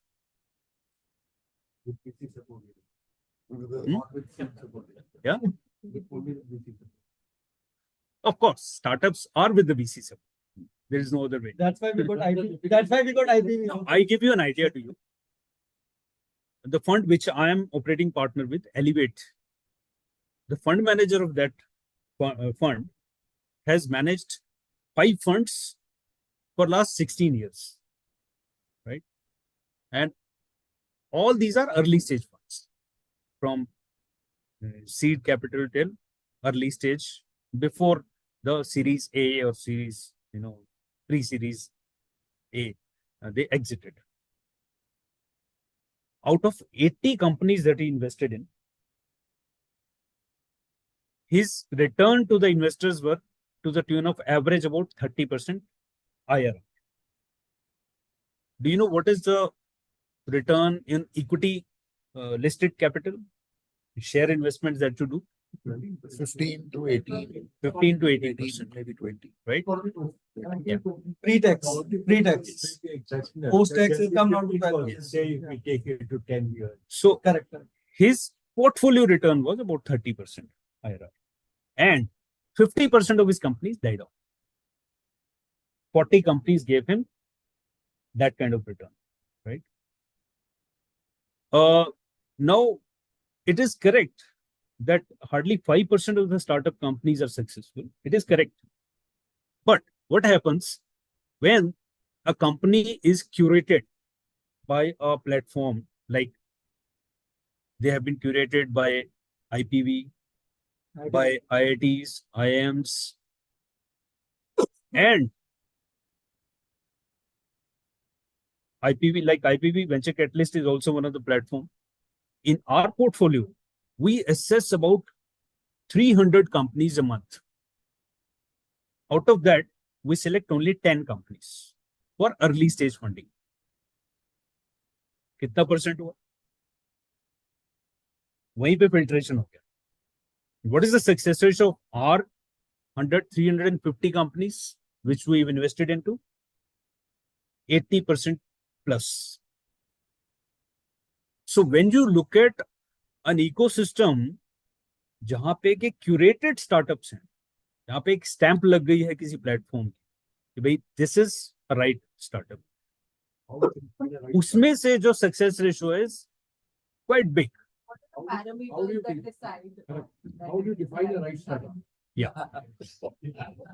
Kunal Whole of the So he is a finance guy. One of the right startups. Customer shipping. Yes. So you sit on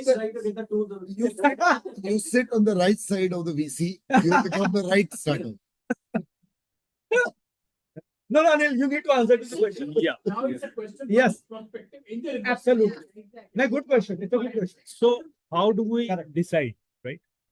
So in my group, early stage platform, Venture Catalyst, we have a team of about 70 people whose job is absolutely nothing but to assess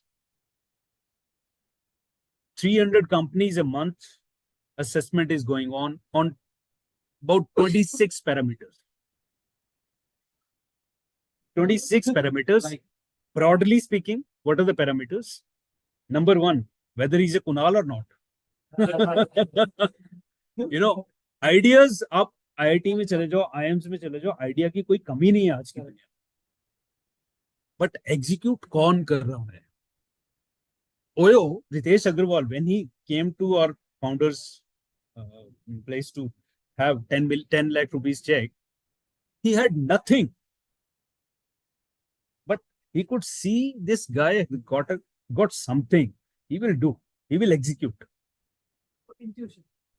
It's not intuition. It's an experience based and his interview assessment. Background is what. And then, do you think a person like Zepto का founder का नाम पता है किसी को? He is very young. Adit, how old is he? He started 2.5 years back when he was only 21 years old.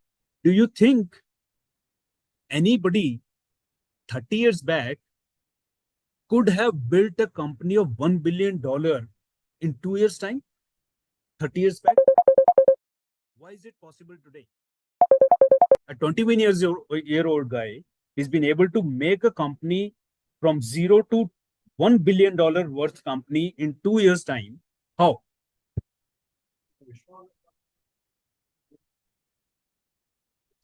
Gulshan Kumar ने भी innovation lie. It's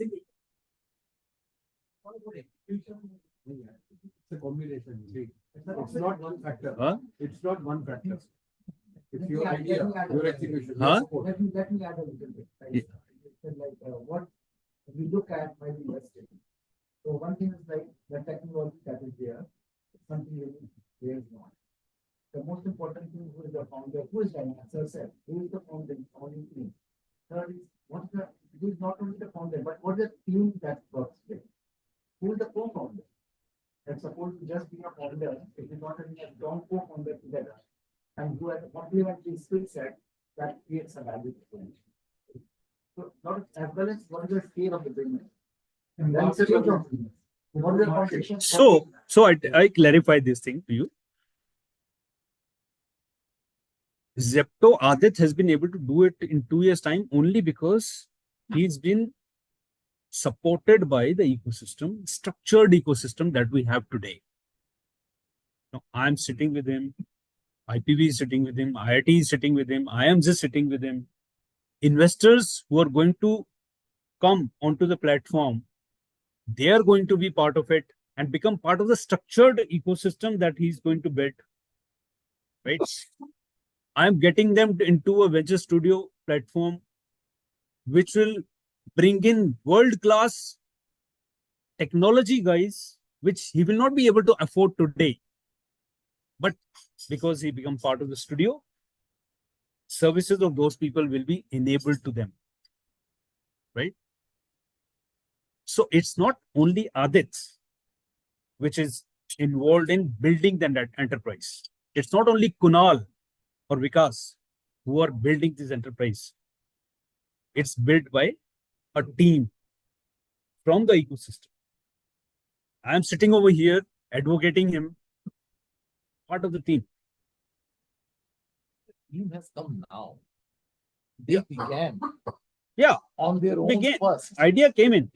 Then Kapila jo hai, bada hota yes, exactly. So but a structured. What she asked was at that time. What did you feel in him? बिल्कुल सही question है आपने क्या देखा sir That's what What do you judge? How do you judge investor money? When we have invested into 350 odd companies and gone, Your experience. not only mine, you are vetting upon mine, you're vetting upon IIMs, a structured ecosystem to assess them. So that will be VCs will not invest without due diligence. You know what kind of assessments goes in. It's not only founder. We go to the extent of, do due diligence of the founder, go to their personal network, get their, credentials checked, their personality is checked. What kind of personality that person has got, what is the repo he has got. To that extent we go. And we do product due diligence, we do market due diligence. Whether it is going, this is the right time for the market for this product or not. We do all kind of due diligences before we start building a structured support system around this enterprise. This is what we do. This is how Adit can grow a company from 0 to $1 billion in 2 years, which was not possible 30 years back because this ecosystem was not there. Right now, global players are there into this ecosystem. I'll put my question the other way. Yeah. You say X number of startups start, Y% fail out of those X. Why was Adit supported? I'll take your example. And why not the others? See, it's a very what Adit could do, what others couldn't do. So it is many factors. Right time, right idea, right resources. So when he entered, there was no company, no e-commerce platform thinking on the lines, yeah, 10 minutes mein kaise deliver ho sakta. Right? This idea was, but how this idea has to be executed, the expertise will come from there. What you have to do is you have to make dark stores, bring together dark stores to align these, resources, human resources together onto these, this structured ecosystem approach. Only an entrepreneurial ability of a, leader can do it. That quality was there in him, in Adit. In case of Adit, I'm not sure how many of you are aware of Y Combinator. Y Combinator is our channel. So they were selected in Y Combinator, YC. That also gave them a luxury to approach Indian VCs and OCs. But they got selected. So it actually comes to the same point, like getting validated by these reputed institutes like YC, like IT, like IIT Mumbai.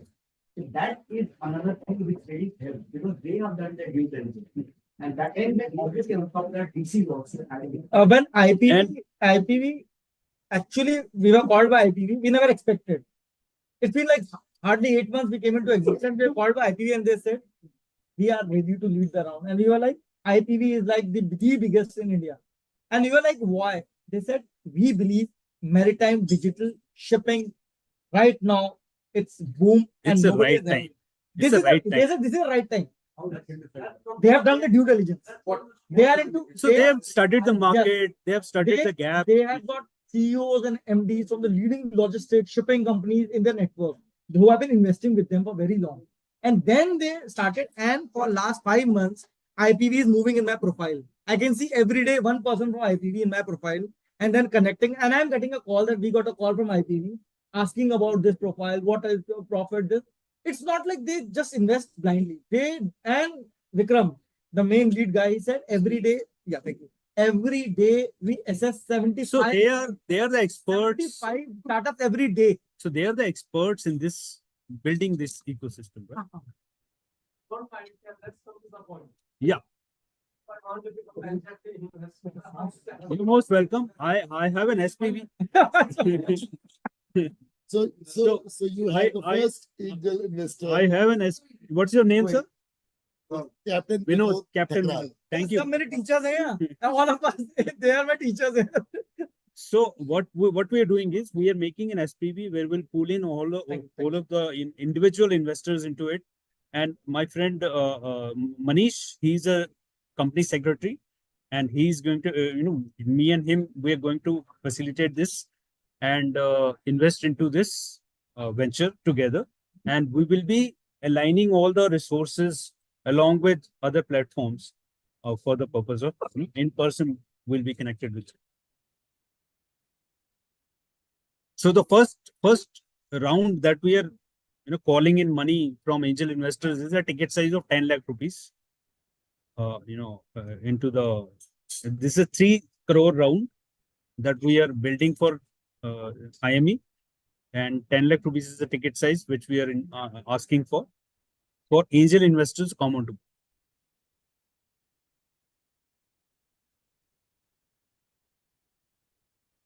Pardon? How would the SPV work? So SPV is a SPV. Manishi, I think you can better tell this.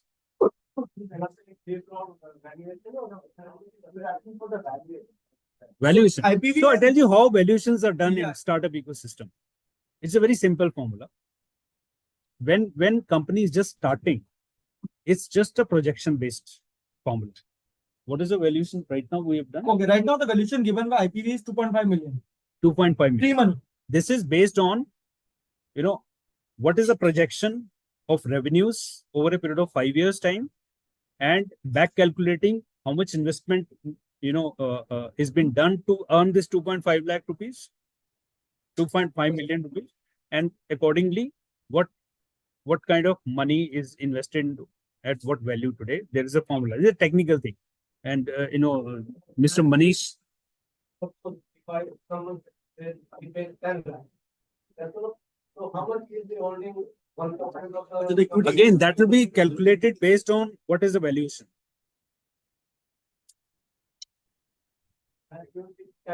So we will sit together. We will explain everything to you, how it is done. That will be.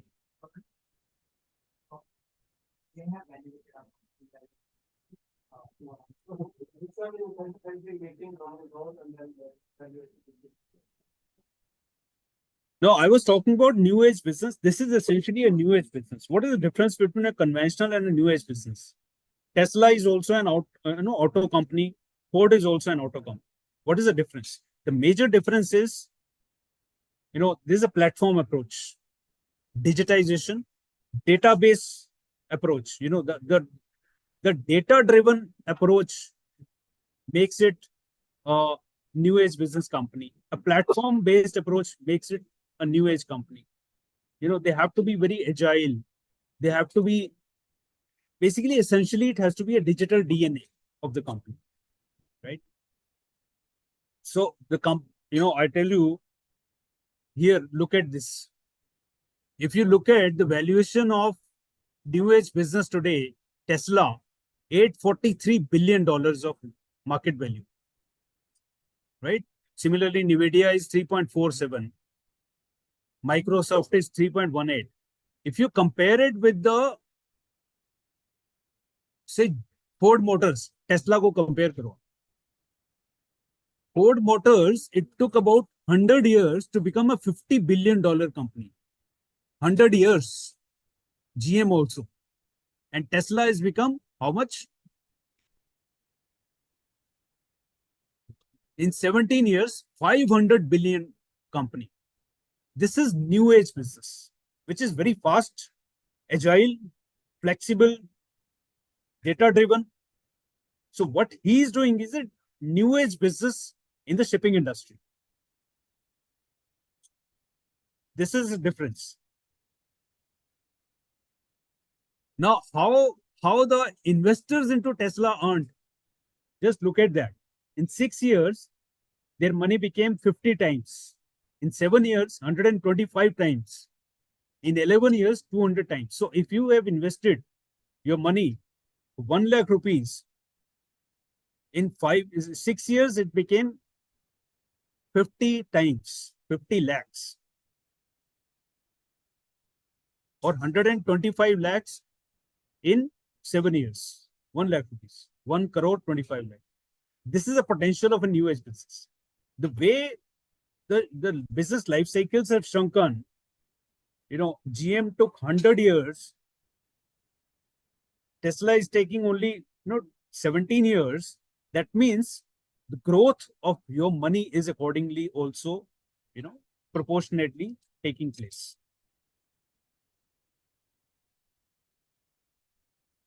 Now, India is a big opportunity in a sense, like we have 3.4 million trillion dollar economy, which is going to be 7.6 in 2030. That is 2.2 times. And India is leading the AI revolution. That means platforms like Kunal's IME, they are going to be part of that revolution.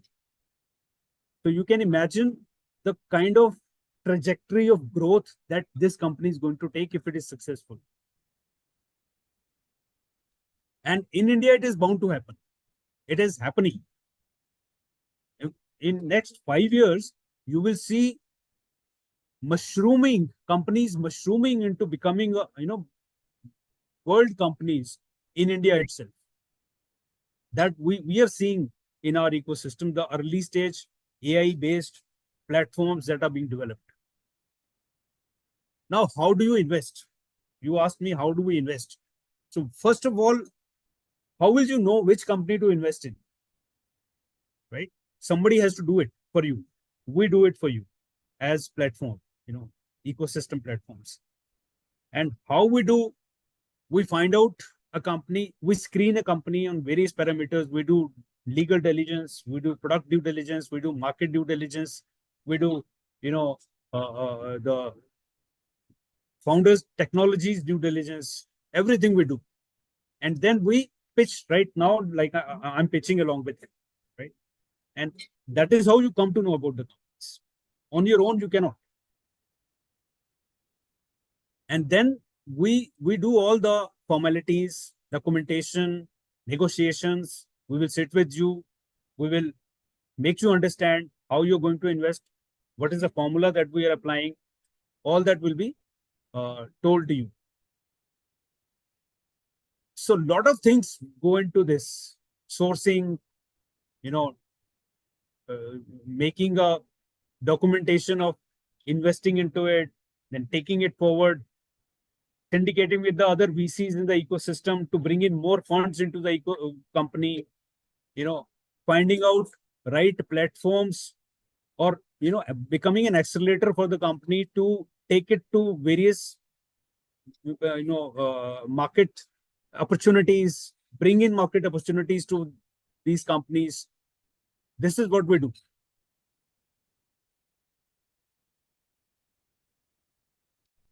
So in nutshell, these are the steps for angel investors to follow with us. We will tell you the deal, we will do the interest mapping, negotiate with the investors, make them understand what is the deal all about. We do the legal compliances that are required in that direction, because it's all SEBI regulated business. It's not a Lala company or something like that. So it is all regulated, auditable, regulated. Now, how do you take your money out once you are in? These are not listed companies. It's a private equity company, right? So there are multiple ways. We look for ultimate opportunities. IPO. IPOs are happening now in shorter duration of time. IPOs are on an average now happening in 6 to 7 years. It was happening in 9 to 10 years time earlier. Now it is happening in 6 to 7 years time. Mergers and acquisitions. Last month only, we sold one of our portfolio company, Presento, who is who has made a platform like this for the renewable energy sector. IBM has taken over that company from us. So we search for these opportunities for acquisitions also, or we sell the stake to the. Now I am sitting in Elevate, where we are investing into companies which are $100 million plus valuation companies. So we have tied up with all early stage funding platforms to find out the opportunities. And so we search for next round of funding, where it will come from. We syndicate with them. All the global VCs we syndicate with. So that is where exits happen to the investors. The new VC like Elevate will come in. They will buy out stake from existing investors. And you will get your money. You will get an exit from there. How many such VCs like Elevate exist? In India, total VCs are about 2,500. And it is growing very, very fast. In China, it is about 9,000 VCs. Globally? Globally, so there are multiple. There is no count. I don't have count. But India, the VCs are growing. And last year, VCs have grown tremendous.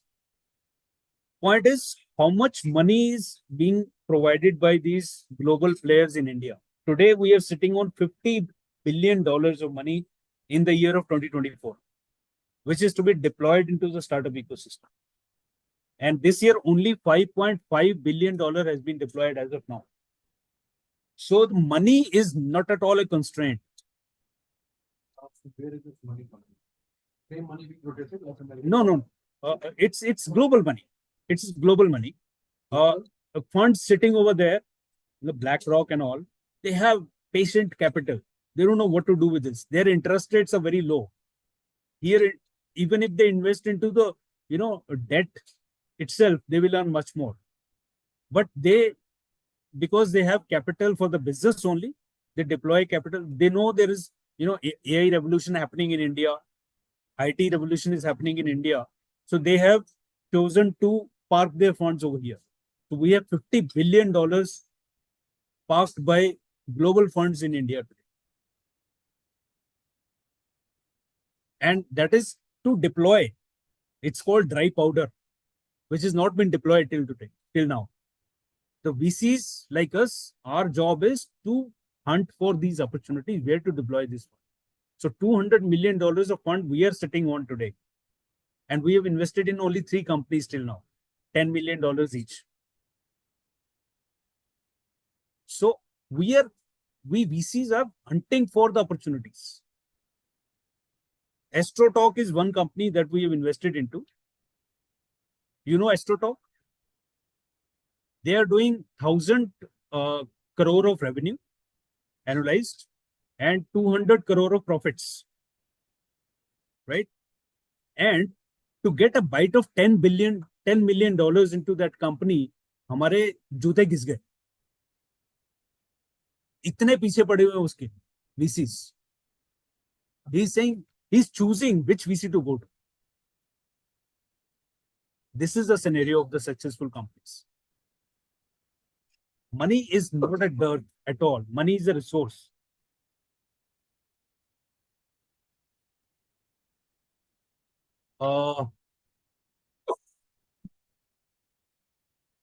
So these are the 4 broad areas that we look at. What is a team? What is the idea? What is a market? What is a business model? And we help them make a business model. We help them access the market also. We help them shape up the idea into a proper, commercially viable idea. Because commercial viability of an idea is also very important. Most of the ideas may fail because they are not commercially viable. So that all we have to see. Now, what are the measures of a startup success? As Madam asked, right? These are the measures. Or you can say, how do startups fail? When market need is not properly identified, 47% of the startups fail because of that. Companies run out of cash. 29% of the companies fail because of that. Team is not proper. 21% of the companies, because of that, they fail. If the team is not like Kunal and Vikas, who are chuddy buddies since childhood, that is established. There is cohesiveness, right? And many companies fail only because of founders not being cohesive. 2 years down the line, Vikas and Kunal will be together. There is no guarantee of there is no. But what we can see is Probably. What are the symptoms? Absolutely. What are the symptoms? What is the background? A person, two co-founders coming together who knew each other for 1 month back only. I don't know. If they have built up a product together, building a product itself, there is need for cohesiveness between these two parties. Product cannot be built itself without cohesiveness. There are a lot of factors. Then pricing and poor product is not good. All these factors are which are responsible for a failure of a company. And more precisely, parameters are these. These are the parameters. And as a platform who is funding, we make it sure to measure these companies on these parameters continuously while they are running their show. This is like a dashboard. Whether this dashboard में कहाँ पे कमी आ रही है, where interventions are required, we will intervene.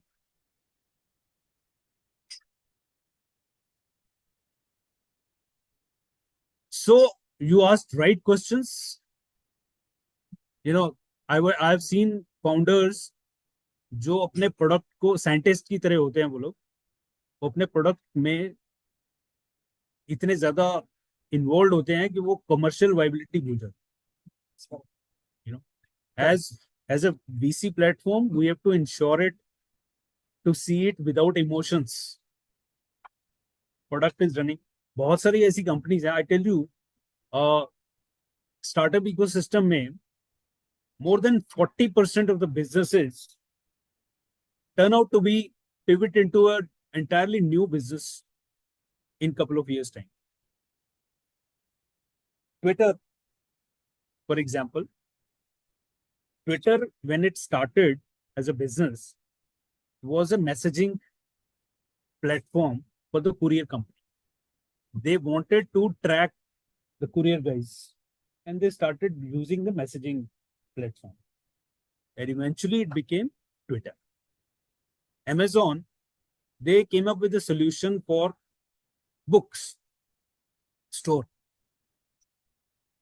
Today, they have become the world's top e-commerce company. So there are so many examples जहाँ पे कि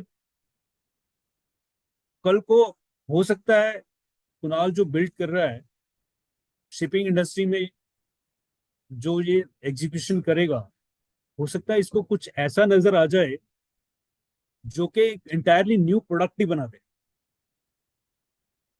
It will be based on how you going to track, what kind of traction you're going to have in the industry.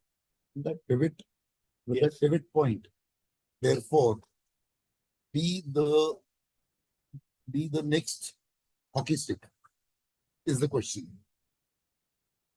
I didn't get you. If Kunal decides to pivot, so now obviously he wants the next hockey stick to happen. Yeah, I mean, so pivoting will happen only because it has to be a hockey stick. Right. Because pivot will happen when it will happen. When he will see more value in certain more other business proposition with the industry than what he's doing today. If he finds out some opportunity which is much bigger than what he's doing today within the industry, he will, that is where this question of, whether he actually, no, मैंने तो late time calculator बनाया था, मैं तो वही रखूंगा, कुछ भी हो. He will be emotionally bonded with it, then it will not happen. He has to be open, agile and flexible. Founder has to find what is called white spaces. Yeah. If they can find that and pivot in the right directions, then they will be successful. Otherwise, not. And it has to be commercially scalable and viable. Only then they will pivot. Otherwise, And when you come across these founders, they will claim to be exclusive in the world that you have to be careful about because you know this industry, you would know, right? Gel with the founders. There are two of them. You may like Kumar, you may not like Vikas's way of working. You may say, okay, I'll give you an IT expert, make him exit if you want to stay with us. Then what happens to him? Interesting. I'm not emotionally bonded. That's what I'm saying. If only one. That's only Kumar. It's a very interesting question. It's a very interesting question. It is a super interesting question. See, if we are sitting on $1 billion, we know, we have that the quality in,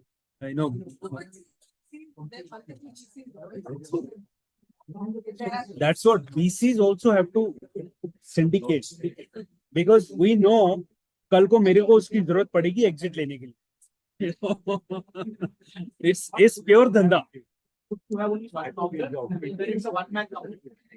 When you don't have anybody else to follow upon, then you don't. Yeah, only one person taking all action. So as an angel investor, you must be careful about whom you are investing into, right? What is the product? Which is the platform they are representing? Which is the IPV like IPV, IAM, ITs? These are the platforms that they are, being vetted by. What is the kind of exit strategy these companies got? What is the potential about it? And as an angel investor, you are from this industry. For you, you will know about this sector very well. But for a person who is not from this sector, he will have to be carefully, identifying and do his due diligence to understand whether this sector is suitable for him to invest into or not. These.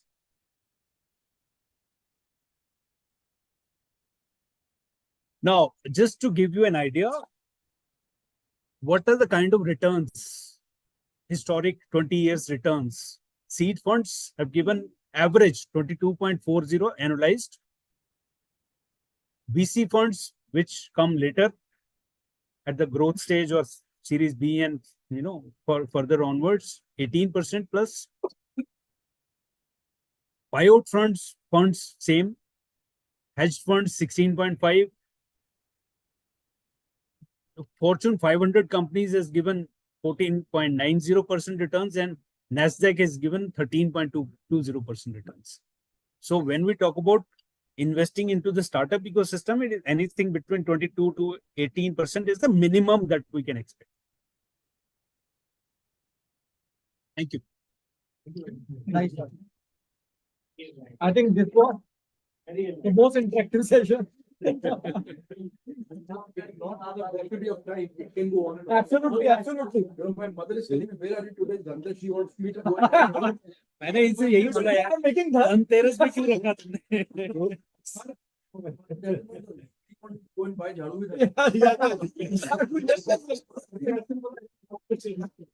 So we are talking about 200x of the jharu. But thank you, Mr. Rija, for a wonderful session. So this time of yours should be valued well. Correct. Invest into it. That's all. Thank you. Thank you so much. Thank you so much, Mr. Anil Taneja. And do we have any questions online, please? Are you still online? Yes, we have. I was expecting so many talks going on.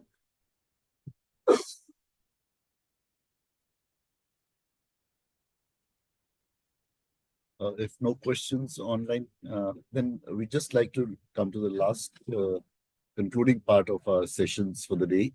We have a couple of mementos to give to the honorable presenters in this thing. May I request Captain Sharda to please come forward. Captain Chaitrat, please, if you could just come forward. Give a memento. First one to Captain Khatri, please. Please.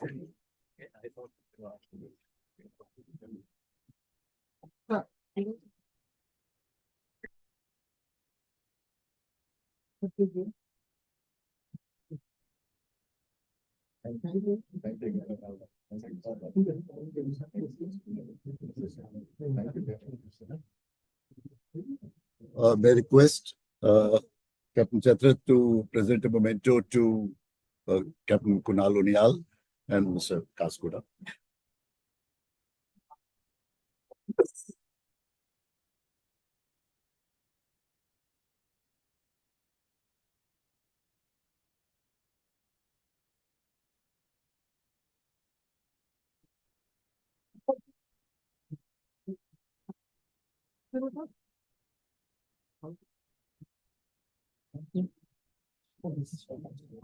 You continue to find, but now you take it away.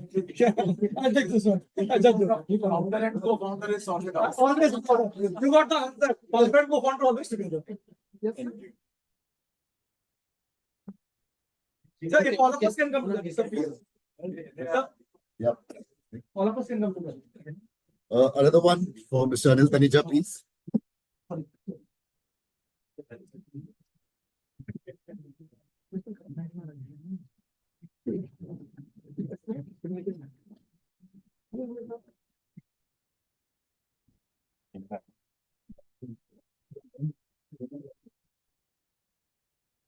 We just like to have a final photo op. If everybody could come together, please. All the participants as well, please.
May I just request, we have a sponsors.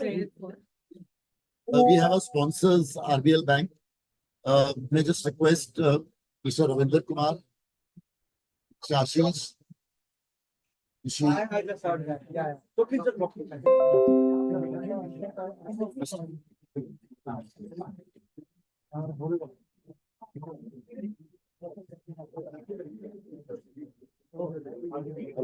Mr. Ravinder Kumar, please. Thank you, sir. Stage is all yours. Everybody. So hi everyone, I'm Ravindra Kumar. I'm a Vice President RBL Bank. I'm heading the NRI banking department over here. So I am with the bank from last around 8 years with RBL Bank. So RBL Bank is one of the oldest bank in the. We have started our operation in 1943. Since then we are continue to growing with a different pace. Previously we have some secured basically we have some liability side from the RBL Royal Bank of Scotland, and then we opted common name in 2009 as the RBL. Previously, we were known as the Ratnakar Bank Limited. We have started our operation from Kolhapur. As a NRI department, we talk about that Seafarer is one of our key customer for the NRIs. We have designed a special product for the seafarer, basically, and basically for marine shipping company. We are offering basically special foreign currency account for the shipping companies as well. And seafarer ke liye we have designed basically a product in which we are giving them completely zero balance account. Because most of the time, what happens, seafarer have a different kind of profile in terms of NRI. Because sometimes they would be on the ship, sometimes they sign up from the ship and sitting idle over here, or either they are studying proper promotional courses. So that point of time, they face problem in maintaining their balances in their account, or either they are maintaining their balances. That point of time, they want free mind that we would not charge anything from the bank side. So we have make it a completely, most of the bank are opening initially on zero balance account. But now what we have done, we are opening, making it completely zero balance. If the customer sign up from if the seafarer sign up from the ship, we will not charge him if we not maintaining the minimum balance in their account. Secondary thing, if we talk about the interest rate, we are offering up to 7.5% interest on the saving account only. And that is again a good part, because most of the bank are offering 3.5%, 4%. We are offering up to 7.5%. Third thing, we are one of the bank, we have offered the WhatsApp OTP. So most of the time, seafarer face a trouble in access their net banking over the ship. What happened because of that? Because ship on the ship they don't have the network, mobile network, so they would not be able to get their OTP either on mobile or a net banking. So now what we are offering, we are the one of the bank which are offering the OTP on WhatsApp. So now the seafarer can access their net banking over the ship as well. If we talk about the fourth point affect the seafarer life, that is the exchange rate. Most of the seafarer ask about the exchange rate part. So we are offering the best exchange rate in terms of any competition banks, the competition banks. Fifth thing, for the seafarer, we have a dedicated relationship manager. He can direct. He need not to go to the customer care center, or he need not to ask to the visit to the branches. He just go to their RM and he'll get the solution at their home. They need not to visit to any of the branch or either to go to the customer care department. Apart from that, if you talk about the seafarer part, because seafarer very niche segment, they keep their good balance in their account sometimes, but at the same point of time, what we are offering them the mandate holder facility. If they want to give the authority to any of the family member, they can give it to them. We'll allow them either on the behalf of the customer, they can operate their account with a limited liabilities. Fifth thing, many of the customers, NRI customers say we have not seen RBL bank, we have not so many branches in RBL, we have not, we have far branches far away from our resident. What we have allowed them, first of all, we have allowed them to access from any ATM in India free of cost. We do not charge him anything for access to any ATM. Obviously, the withdrawal limit is higher up to 1 lakh rupees they can withdraw in a time, in a day. At the same, again, we have core banking. Every bank is their home branch. We do not say so the receiver have an account in Dehradun, and they now he is studying courses over here in Delhi, so he can operate from here as well. He can operate from Mumbai as well. He can operate from anywhere. That each branch will work as a home branch. We can only say that for the seafarer, we are the best bank for NRI accounts, and they can get the best best solution for their banking requirements. Thank you.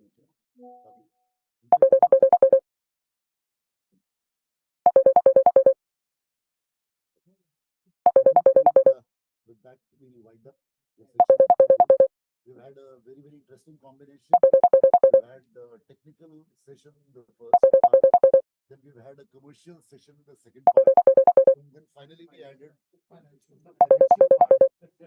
Right? We're discussing at the right note, and thank you to all of you. And thank you very much, sir. Pleasure to be in there. Thank you so much.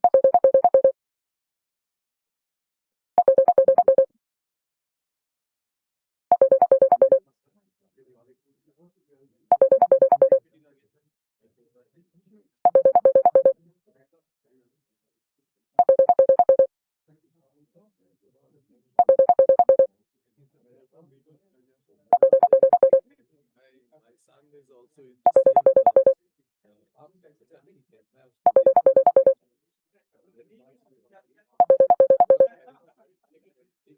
I